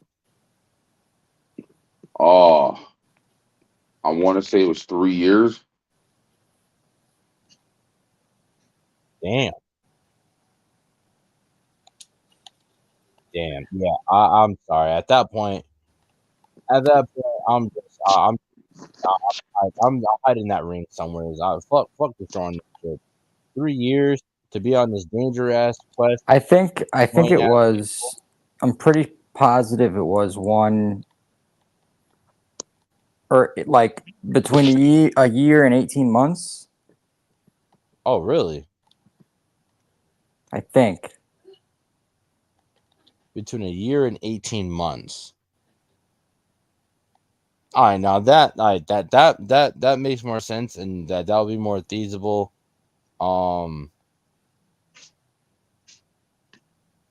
Yeah, I could definitely see that happening. That shit's pretty that shit's pretty fucking crazy to me. Um, be on one mission for over a year. That shit pisses me off. Just trying to do a fucking casino heist on fucking GTA for a fucking hour, trying to deal with other people and get along with other people.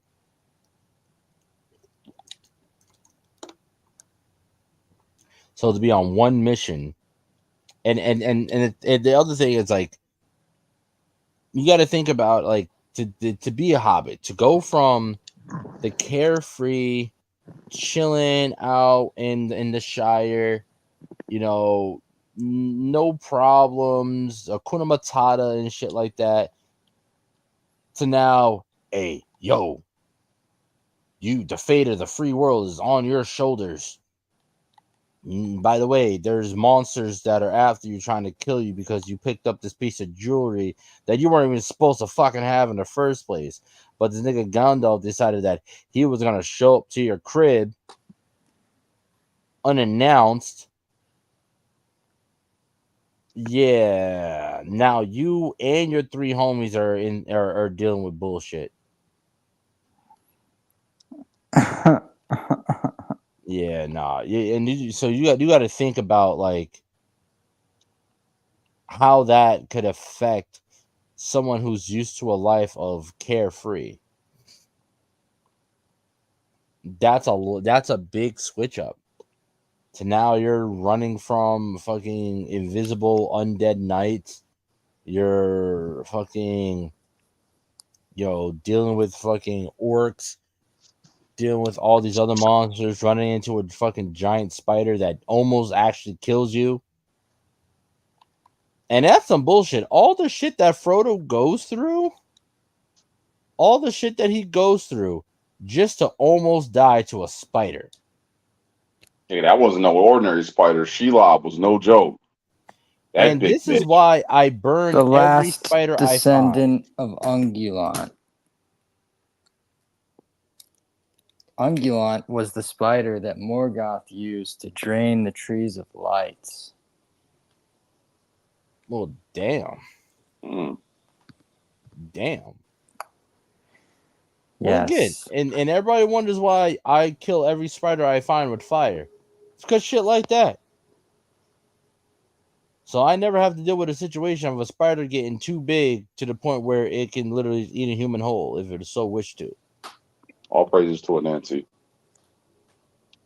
That's a different kind of spider. That's a black spider. We fucks with them.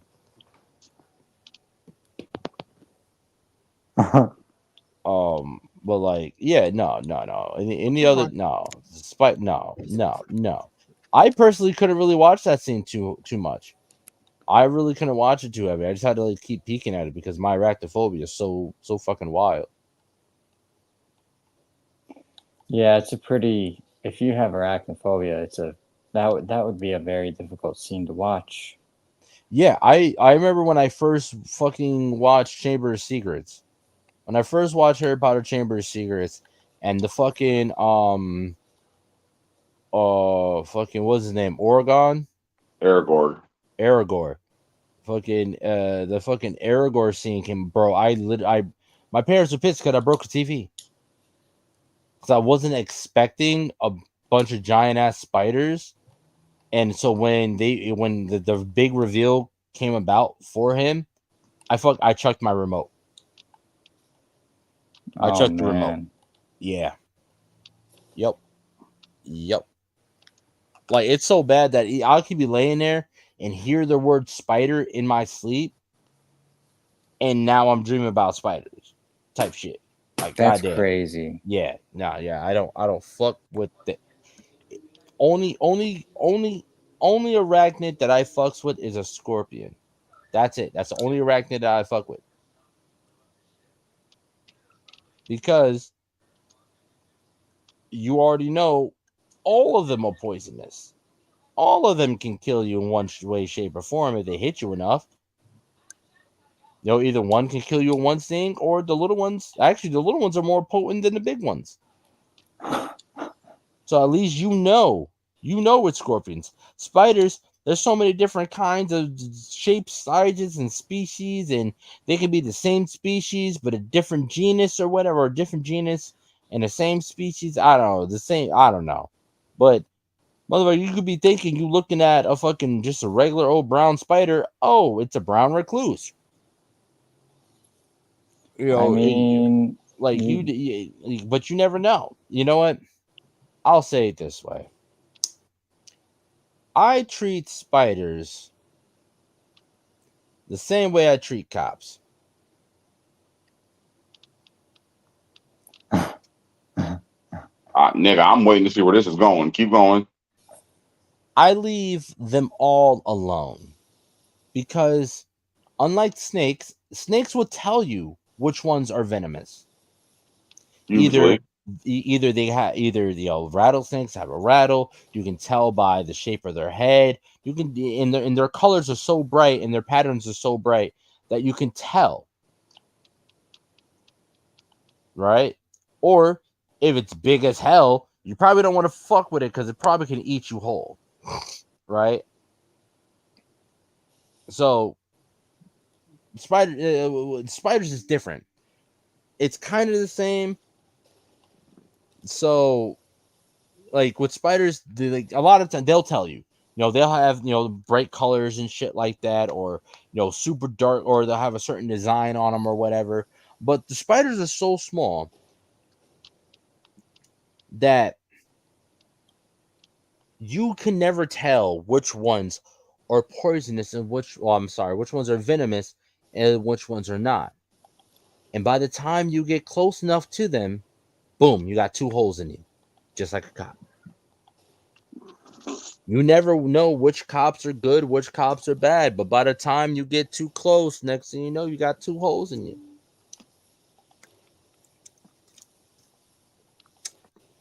And that's my logic. Treat spiders like cops. You don't know which ones are good, so you don't know which ones are bad, so you leave them all the fuck alone. I mean, you got a point.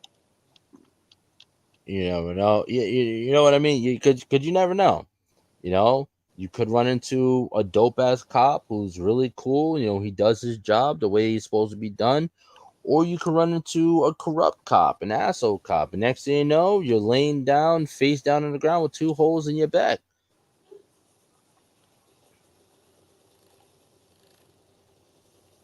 You feel me? Yeah, I do. Right, Tank? That escalated real quickly. Just saying. It did, but that's the way I see it. And again, I'm not shitting on cops, not shitting on all cops whatsoever, because there are some really good cops out there. So there's some really, really, really amazing good cops out there that do the job to the best of their ability and uphold the law and are just and are really good at their job, and they're amazing and good. And they deserve to get kudos and pats on the back. So not all cops are bad. I'm definitely not saying that. Some cops are just assholes as humans, or pieces of shit humans. Some are just pieces of shit humans. That's just the way I see it. So yeah, spiders are a no go for me. Spiders are an absolute no go for me. Now all this transpires. Frodo leaves on his own to go do his own thing and shit. And then he ends up on the inside of Mount Mordor. After what, they take the eagles there or whatever, they take the giant eagles there or some shit. Well, the eagles rescue them.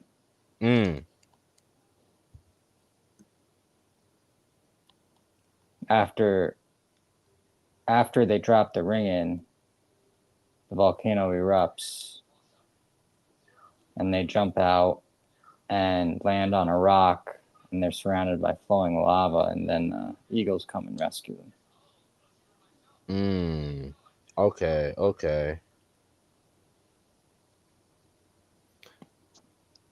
I don't know why I thought the Eagles brought them to Mordor. Nope. Why did I think that? But that was one of the arguments that people always had. They said that's why the series didn't make sense because if they could have had the Eagles fly them out, why didn't the Eagles just fly them there, drop them off where they picked them up, and then they could have just dropped the ring in. I mean, I get it, but Sauron would see the Eagles coming. Yeah. That, and I was like, they would definitely have something that could have shot them down. Or think about it, I would have wanted the Eagles would have been no match for the Nazgul. That's true. That's also very true. And then you had this shit right here, the Eye of Sauron. Yeah, the Eye of Sauron right here. This shit would have definitely seen them. So yeah, it's just like in any kind of war strategy, you can't bring in your air support until you take out the anti-tank rifles. Until you clear the no-fly zone. So they literally had to go through. They had to take out, the ground, the pretty much the air defense. But they had no way to take out the air defense because it's just them. So they just had to slip in, get the job done, and at that point, then they could get out because now everything's going crazy. The enemy's haywire. They're not paying attention to the skies. Fly in, pick my ass up, get me the fuck up out of here.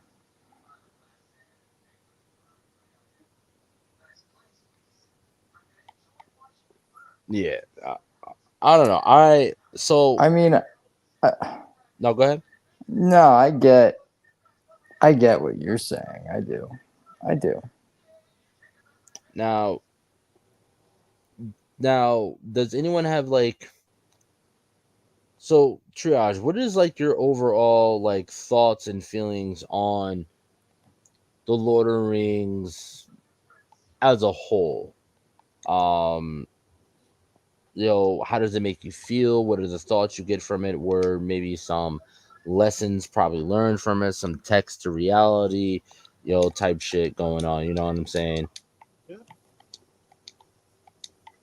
Well, to me, I think it was overall visually stunning.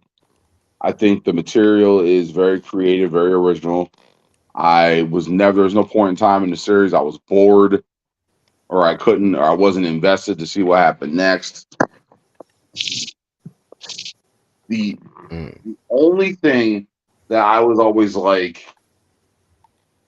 kind of confused me or wasn't really elaborated on well was the nature of the rings and the actual power they gave to the people who took them. What was the logic behind forging the rings? So, to my knowledge, the rings were essentially to pretty much strengthen whatever that particular race or wielder loved the most. So with Thorin, him wielding his ring, he loved gold. He had dragon sickness or whatever it's called. So what it did was it enhanced that and made that its thing, which is why the dwarves amassed such a thing of wealth and power. With the elves, it was their race and their culture.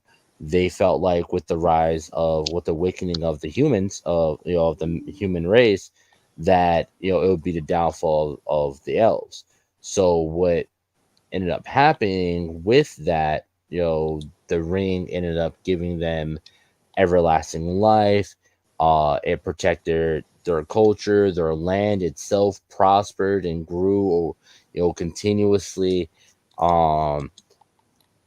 So yeah, that's pretty much what a big, the big thing was with the rings. They were supposed to give the wielders pretty much whatever it was that they loved and wished for the most. So that's really what it was. Do you have a different take on it, Jason? No, I agree with you. Yeah. I don't know. I just now for you, Jay, Yep. what the same question goes for you. When it came to Lord of the Rings, what was the most like what was your takeaway from Lord of the Rings in a whole, whether it be the movies or the books? Oh man, I think as a whole,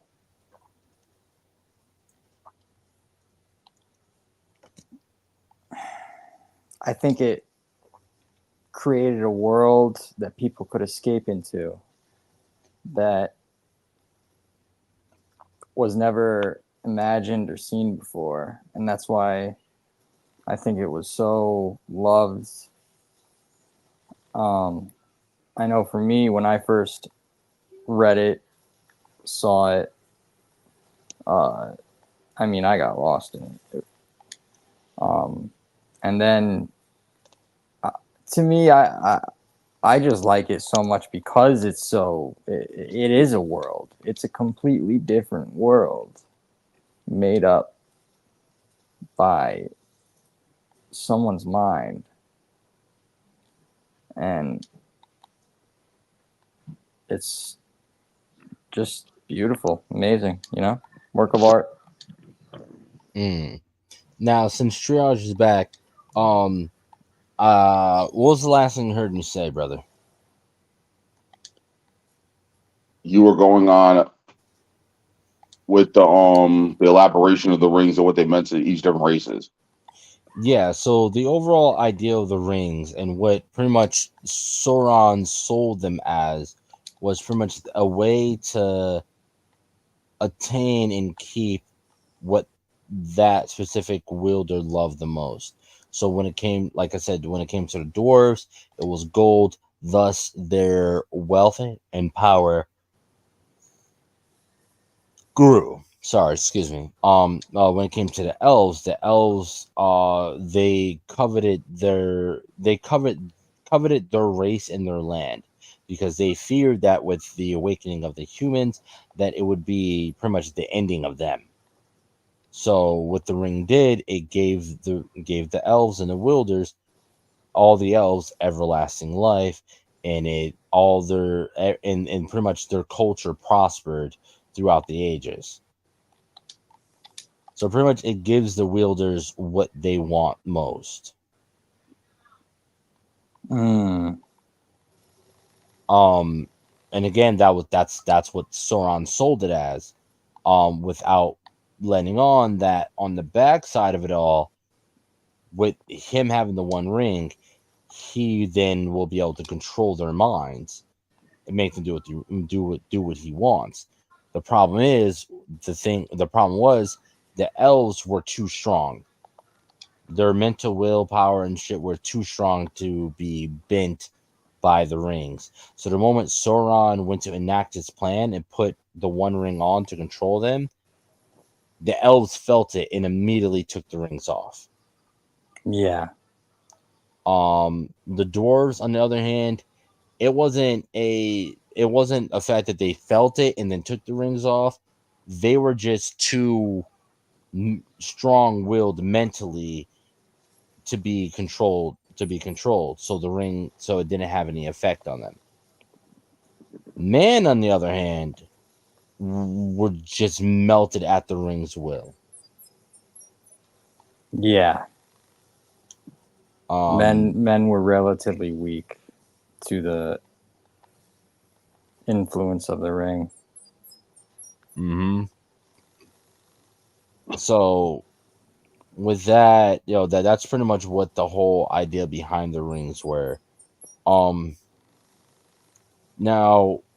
to me, after watching the Lord of the Rings, to me is like I said already in the show. I'm a writer myself. I love to write. I'm a huge film buff myself. I love watching movies. I love critiquing movies. Back in the day, I used to sit there, drink and get high with my boys. Dessa was there, and we used to just sit there and watch, shitty ass B movies and critique the shitty ass B movies. The greatest B movie I've ever seen is Jesus Christ Vampire Hunter on Amazon Prime. Look it up. It's horrible but amazing at the same time.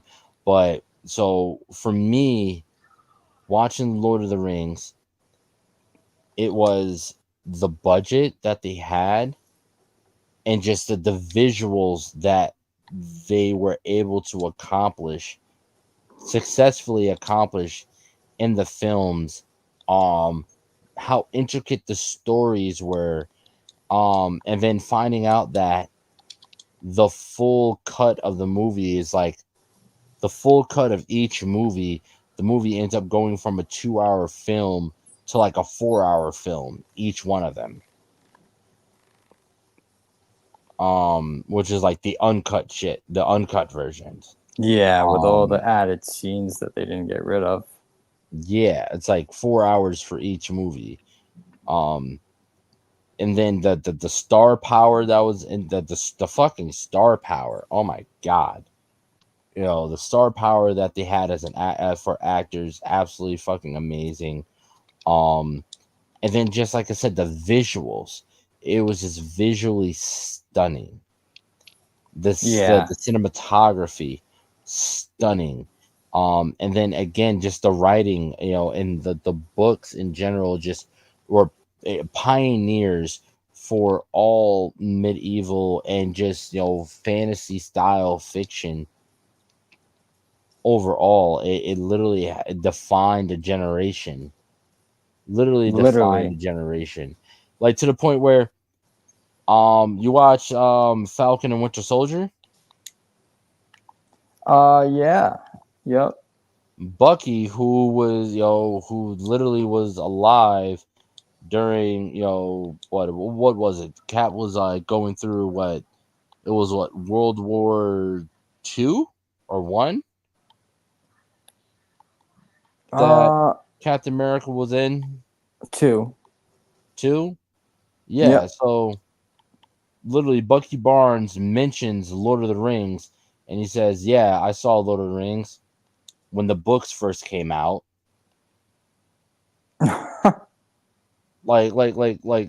So it's the franchise is so big that that has expanded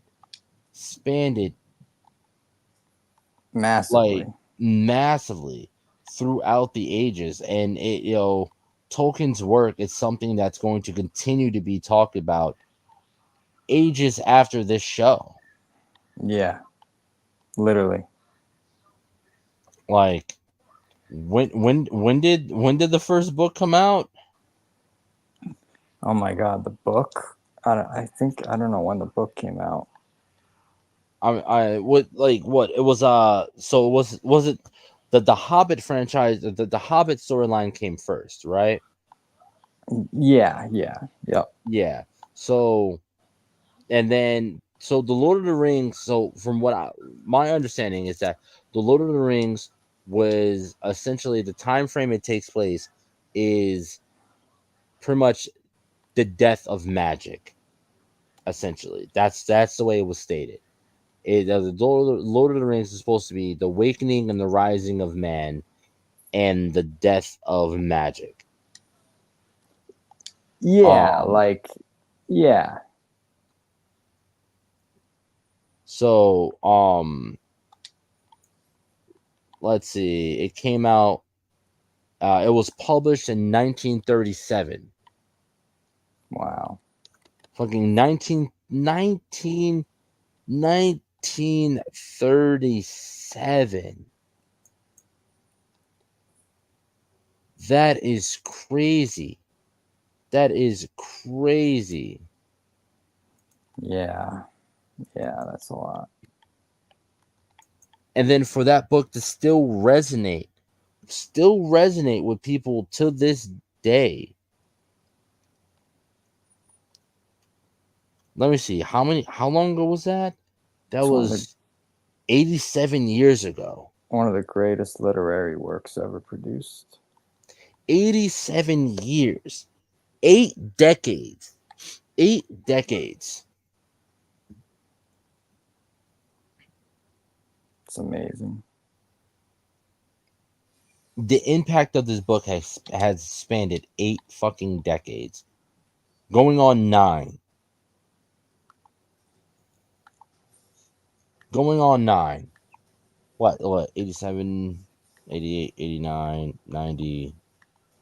So another 13 in another 13 years. Another 13 years. The Hobbit is 100 years old. Yep. It's insane. That's fucking insane.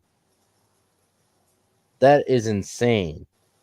The only other thing that only other book or piece of literary art that I could even think of that even comes close to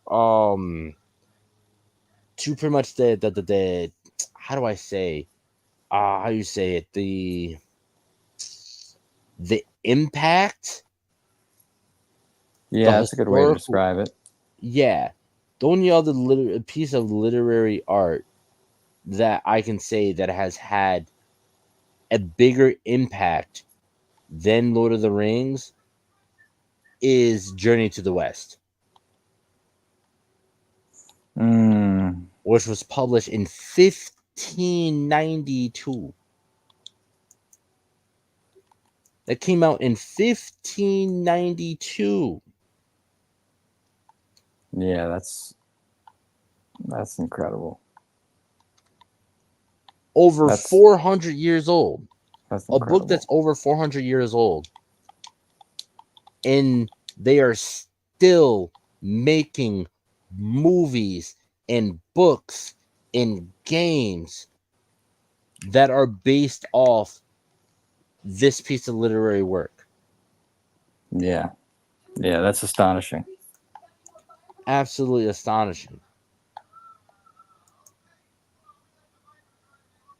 I don't know anything else that's this old that is near 100 years old.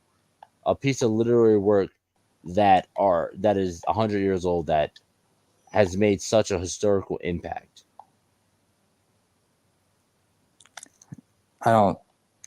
Yeah.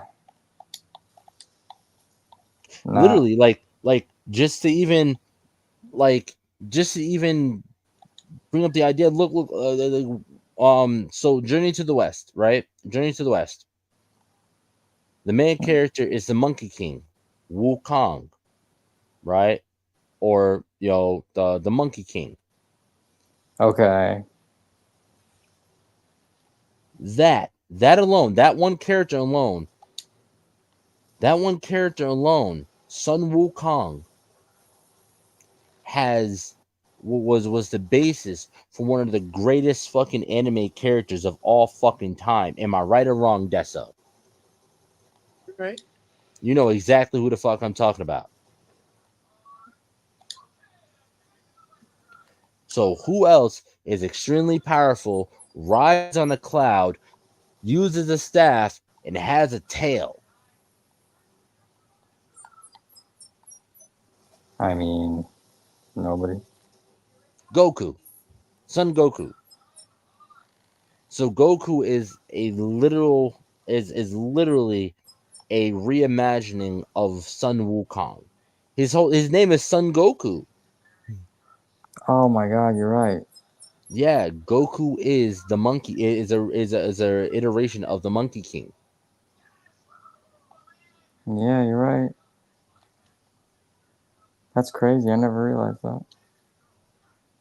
Yep.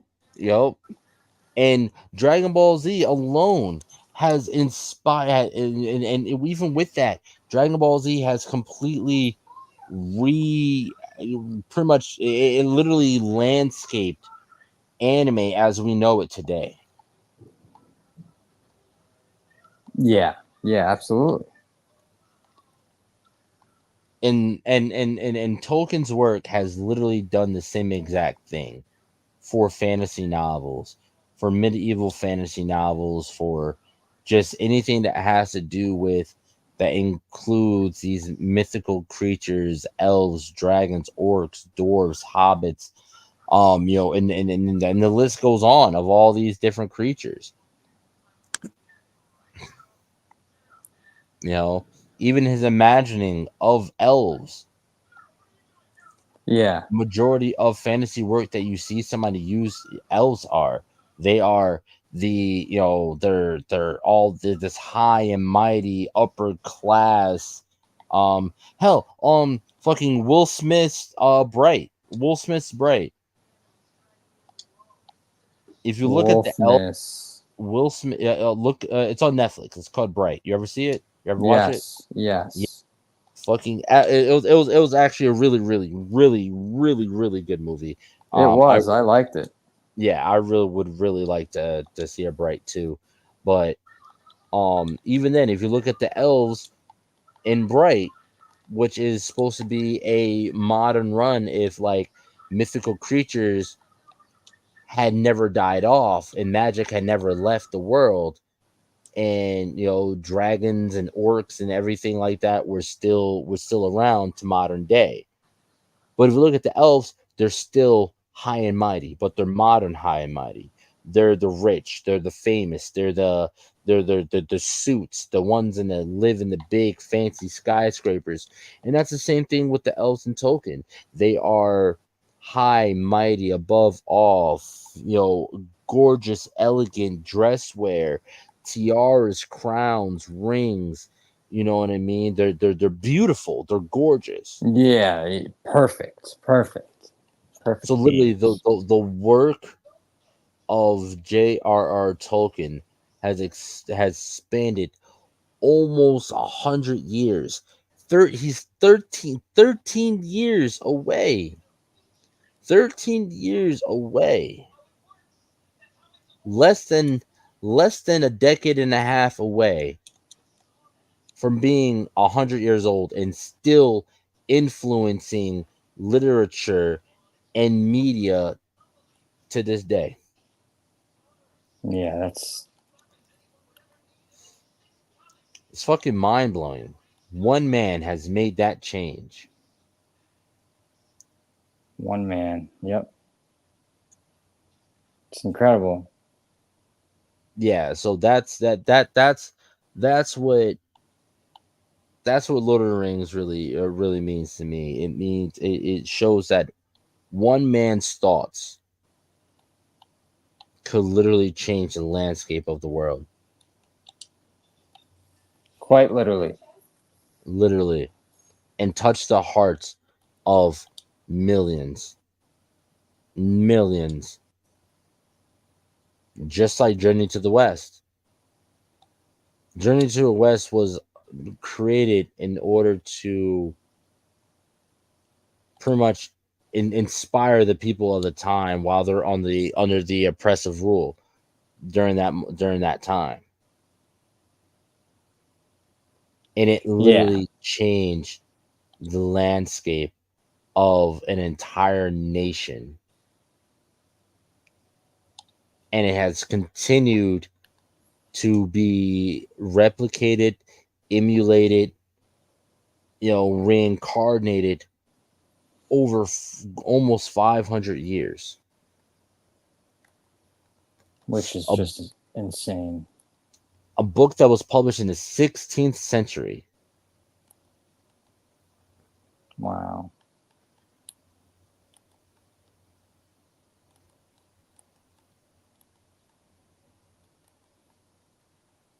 Like during the Ming Dynasty, Journey to the West was published. 1592. That's fucking crazy.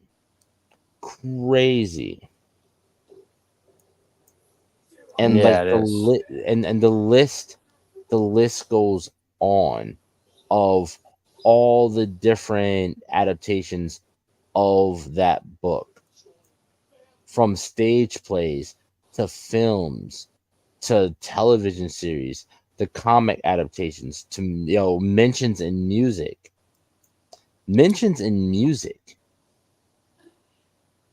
Yeah. like it's crazy to dance to different book references, the video games. Like I said, there's a game that's Deso. When is Wukong drop? August. Literally, they have a game dropping in August based off the Monkey King.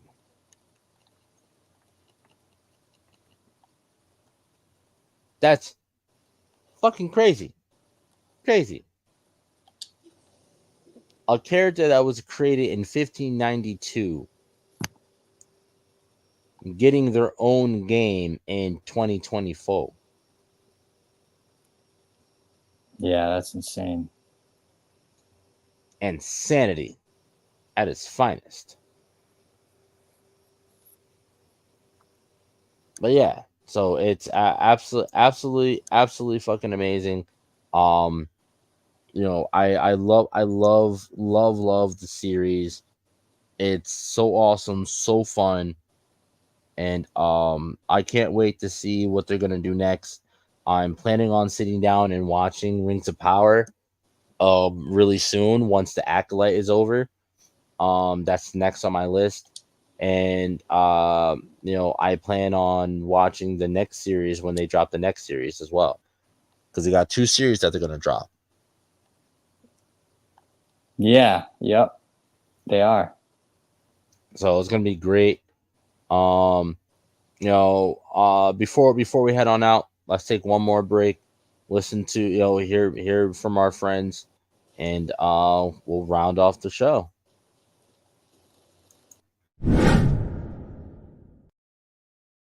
Going on, everybody, Lloyd Jones with Midnight Comics here, and we'd like to introduce you guys to our show, The Indie Breakdown, a show where we break down your favorite indie comic book characters' power, stats, and abilities, and get them ready for an eventual indie versus matchup.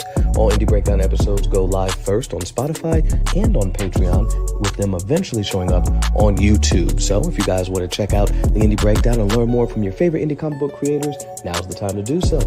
We hope you guys decide to tune in, and remember, until next time, midnight is coming.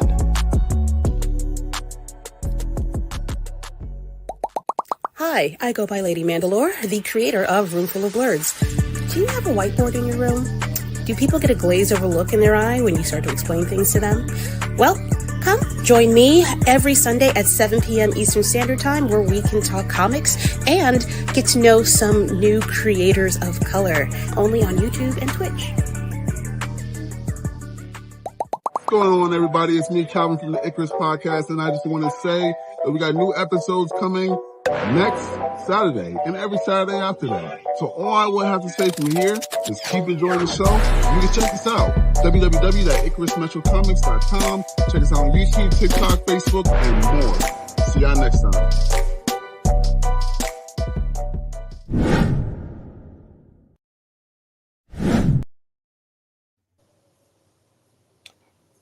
All right.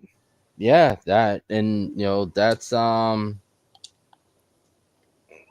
that has been the show, man. That it went a lot shorter than I expected it to, but like I said, I gave it the 3-hour mark just to be short, because like I said, from the Silmarillion to the Hobbit to to the Lord of the Rings, to the Rings of Power TV series, and the new show that they're having that they're gonna have dropped soon. To our own personal feelings about the show itself, there's a lot of fucking information to go through, so much, and I also feel like there's a lot of stuff that was left out. There's a lot more stuff that we can definitely touch on. But again, I didn't want to run this too far. And again, I'm pretty sure, oh yeah, also let's not forget, the 3 movie tie-in games, the Conquest storyline, which takes place for the first battle with Sauron, the first fall of Sauron,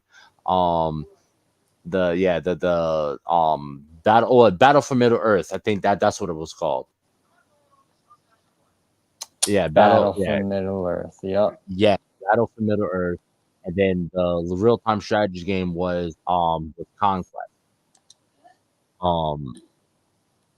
So and especially with with those games, they're just so much info. There's just so much to touch on, so much to go through, and I didn't want to overload everyone. Um, so yeah, that's been the super breakdown. That's like 2.5 hours, 2.5 hours. Um, Definitely tune in next week. Next week we will be going over the Acolyte as it stands this far. We're gonna be touching on episode 6 when it drops. Right now we're about to hit episode 6, episode 5.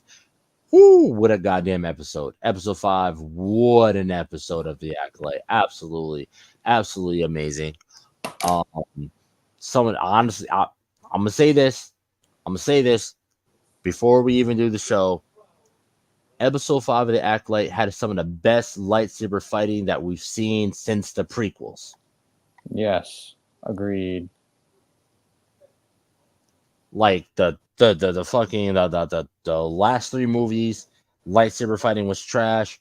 Lightsaber fighting for the original 3, I'm not gonna say it's trash because it was limited to what they could do at that time and the choreography that was available that they could do at that time, and to be able to make it look at a time. So I'm not gonna trash the original 3, but the fucking fight choreography for the prequels just got better and better until we get the that final duel between Anakin and Obi-Wan in the in Revenge of the Sith. That choreography was absolutely amazing. I feel like that is the pinnacle of lightsaber combat in that last duel there. And then what we got to see in episode 5, whoo, I want to know what alloy his helmet is made of. Quimir's helmet is made out of. It has to be Beskar. I think that, yeah, he uses Beskar. Because there's no other element that we know of.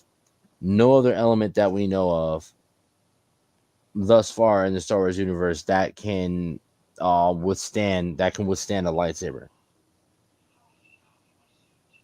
And it just his fighting style was so brutal.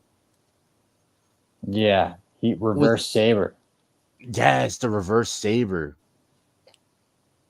And then with the mini saber blade coming out the hilt.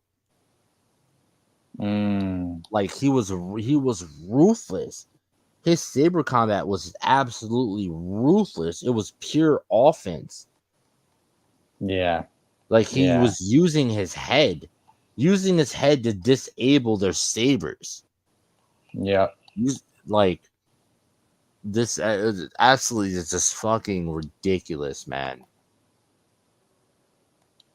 Ridiculous. Now, my question is, who is his master? I think it's Terebrus.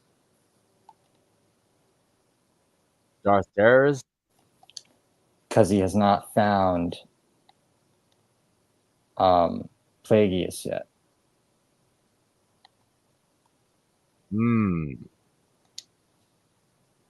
So 100 years, yeah. So Plagueis is the last Sith Lord before Sidious. So yeah, if you look at the time frame, like unless there's another Sith after Quimir, like Quimir has to be Plagueis' master. Yeah. And if you read Darth Bane series, you know that everybody that knows that the Sith are alive has to die. So you know everyone in this fucking show is gonna die. But you know what? You know what Chimere said that that I have heard before, and I cannot figure out where. Oh my God, what was the line? It was a line I heard before. Oh my God. Was it during the standoff with Soul? Yeah. he says something. Chimera. I literally just watched it too.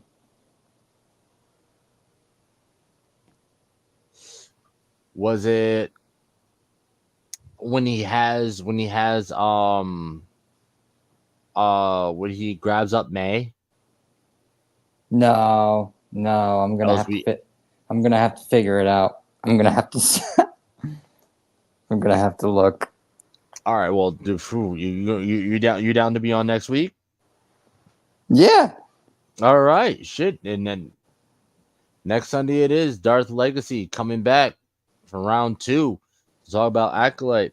It is what it is. You heard it here first. We about to go in next week. They were oof. We might, and you know what? We might end up just trying to see if we can get some more people on the show. Some other Star Wars heads on the show as well. Just so we can go just to see how hard we can go with this. Okay, man. Yeah. We're gonna see if we can get some more Star Wars heads on here. Cool. Because May was a fun fucking month. It was a really fun month. So we're gonna get into it, ladies and gentlemen. All level 7s. That has been the Super Breakdown. We are gonna come back next week swinging. Each time y'all see this show, we got more and more people hopping on. First it was 2, then it was 3, now it's 4. Let's see if we can jump up to maybe even 6 people talking at the same time. That's going to be fucking crazy. It's going to be absolutely crazy.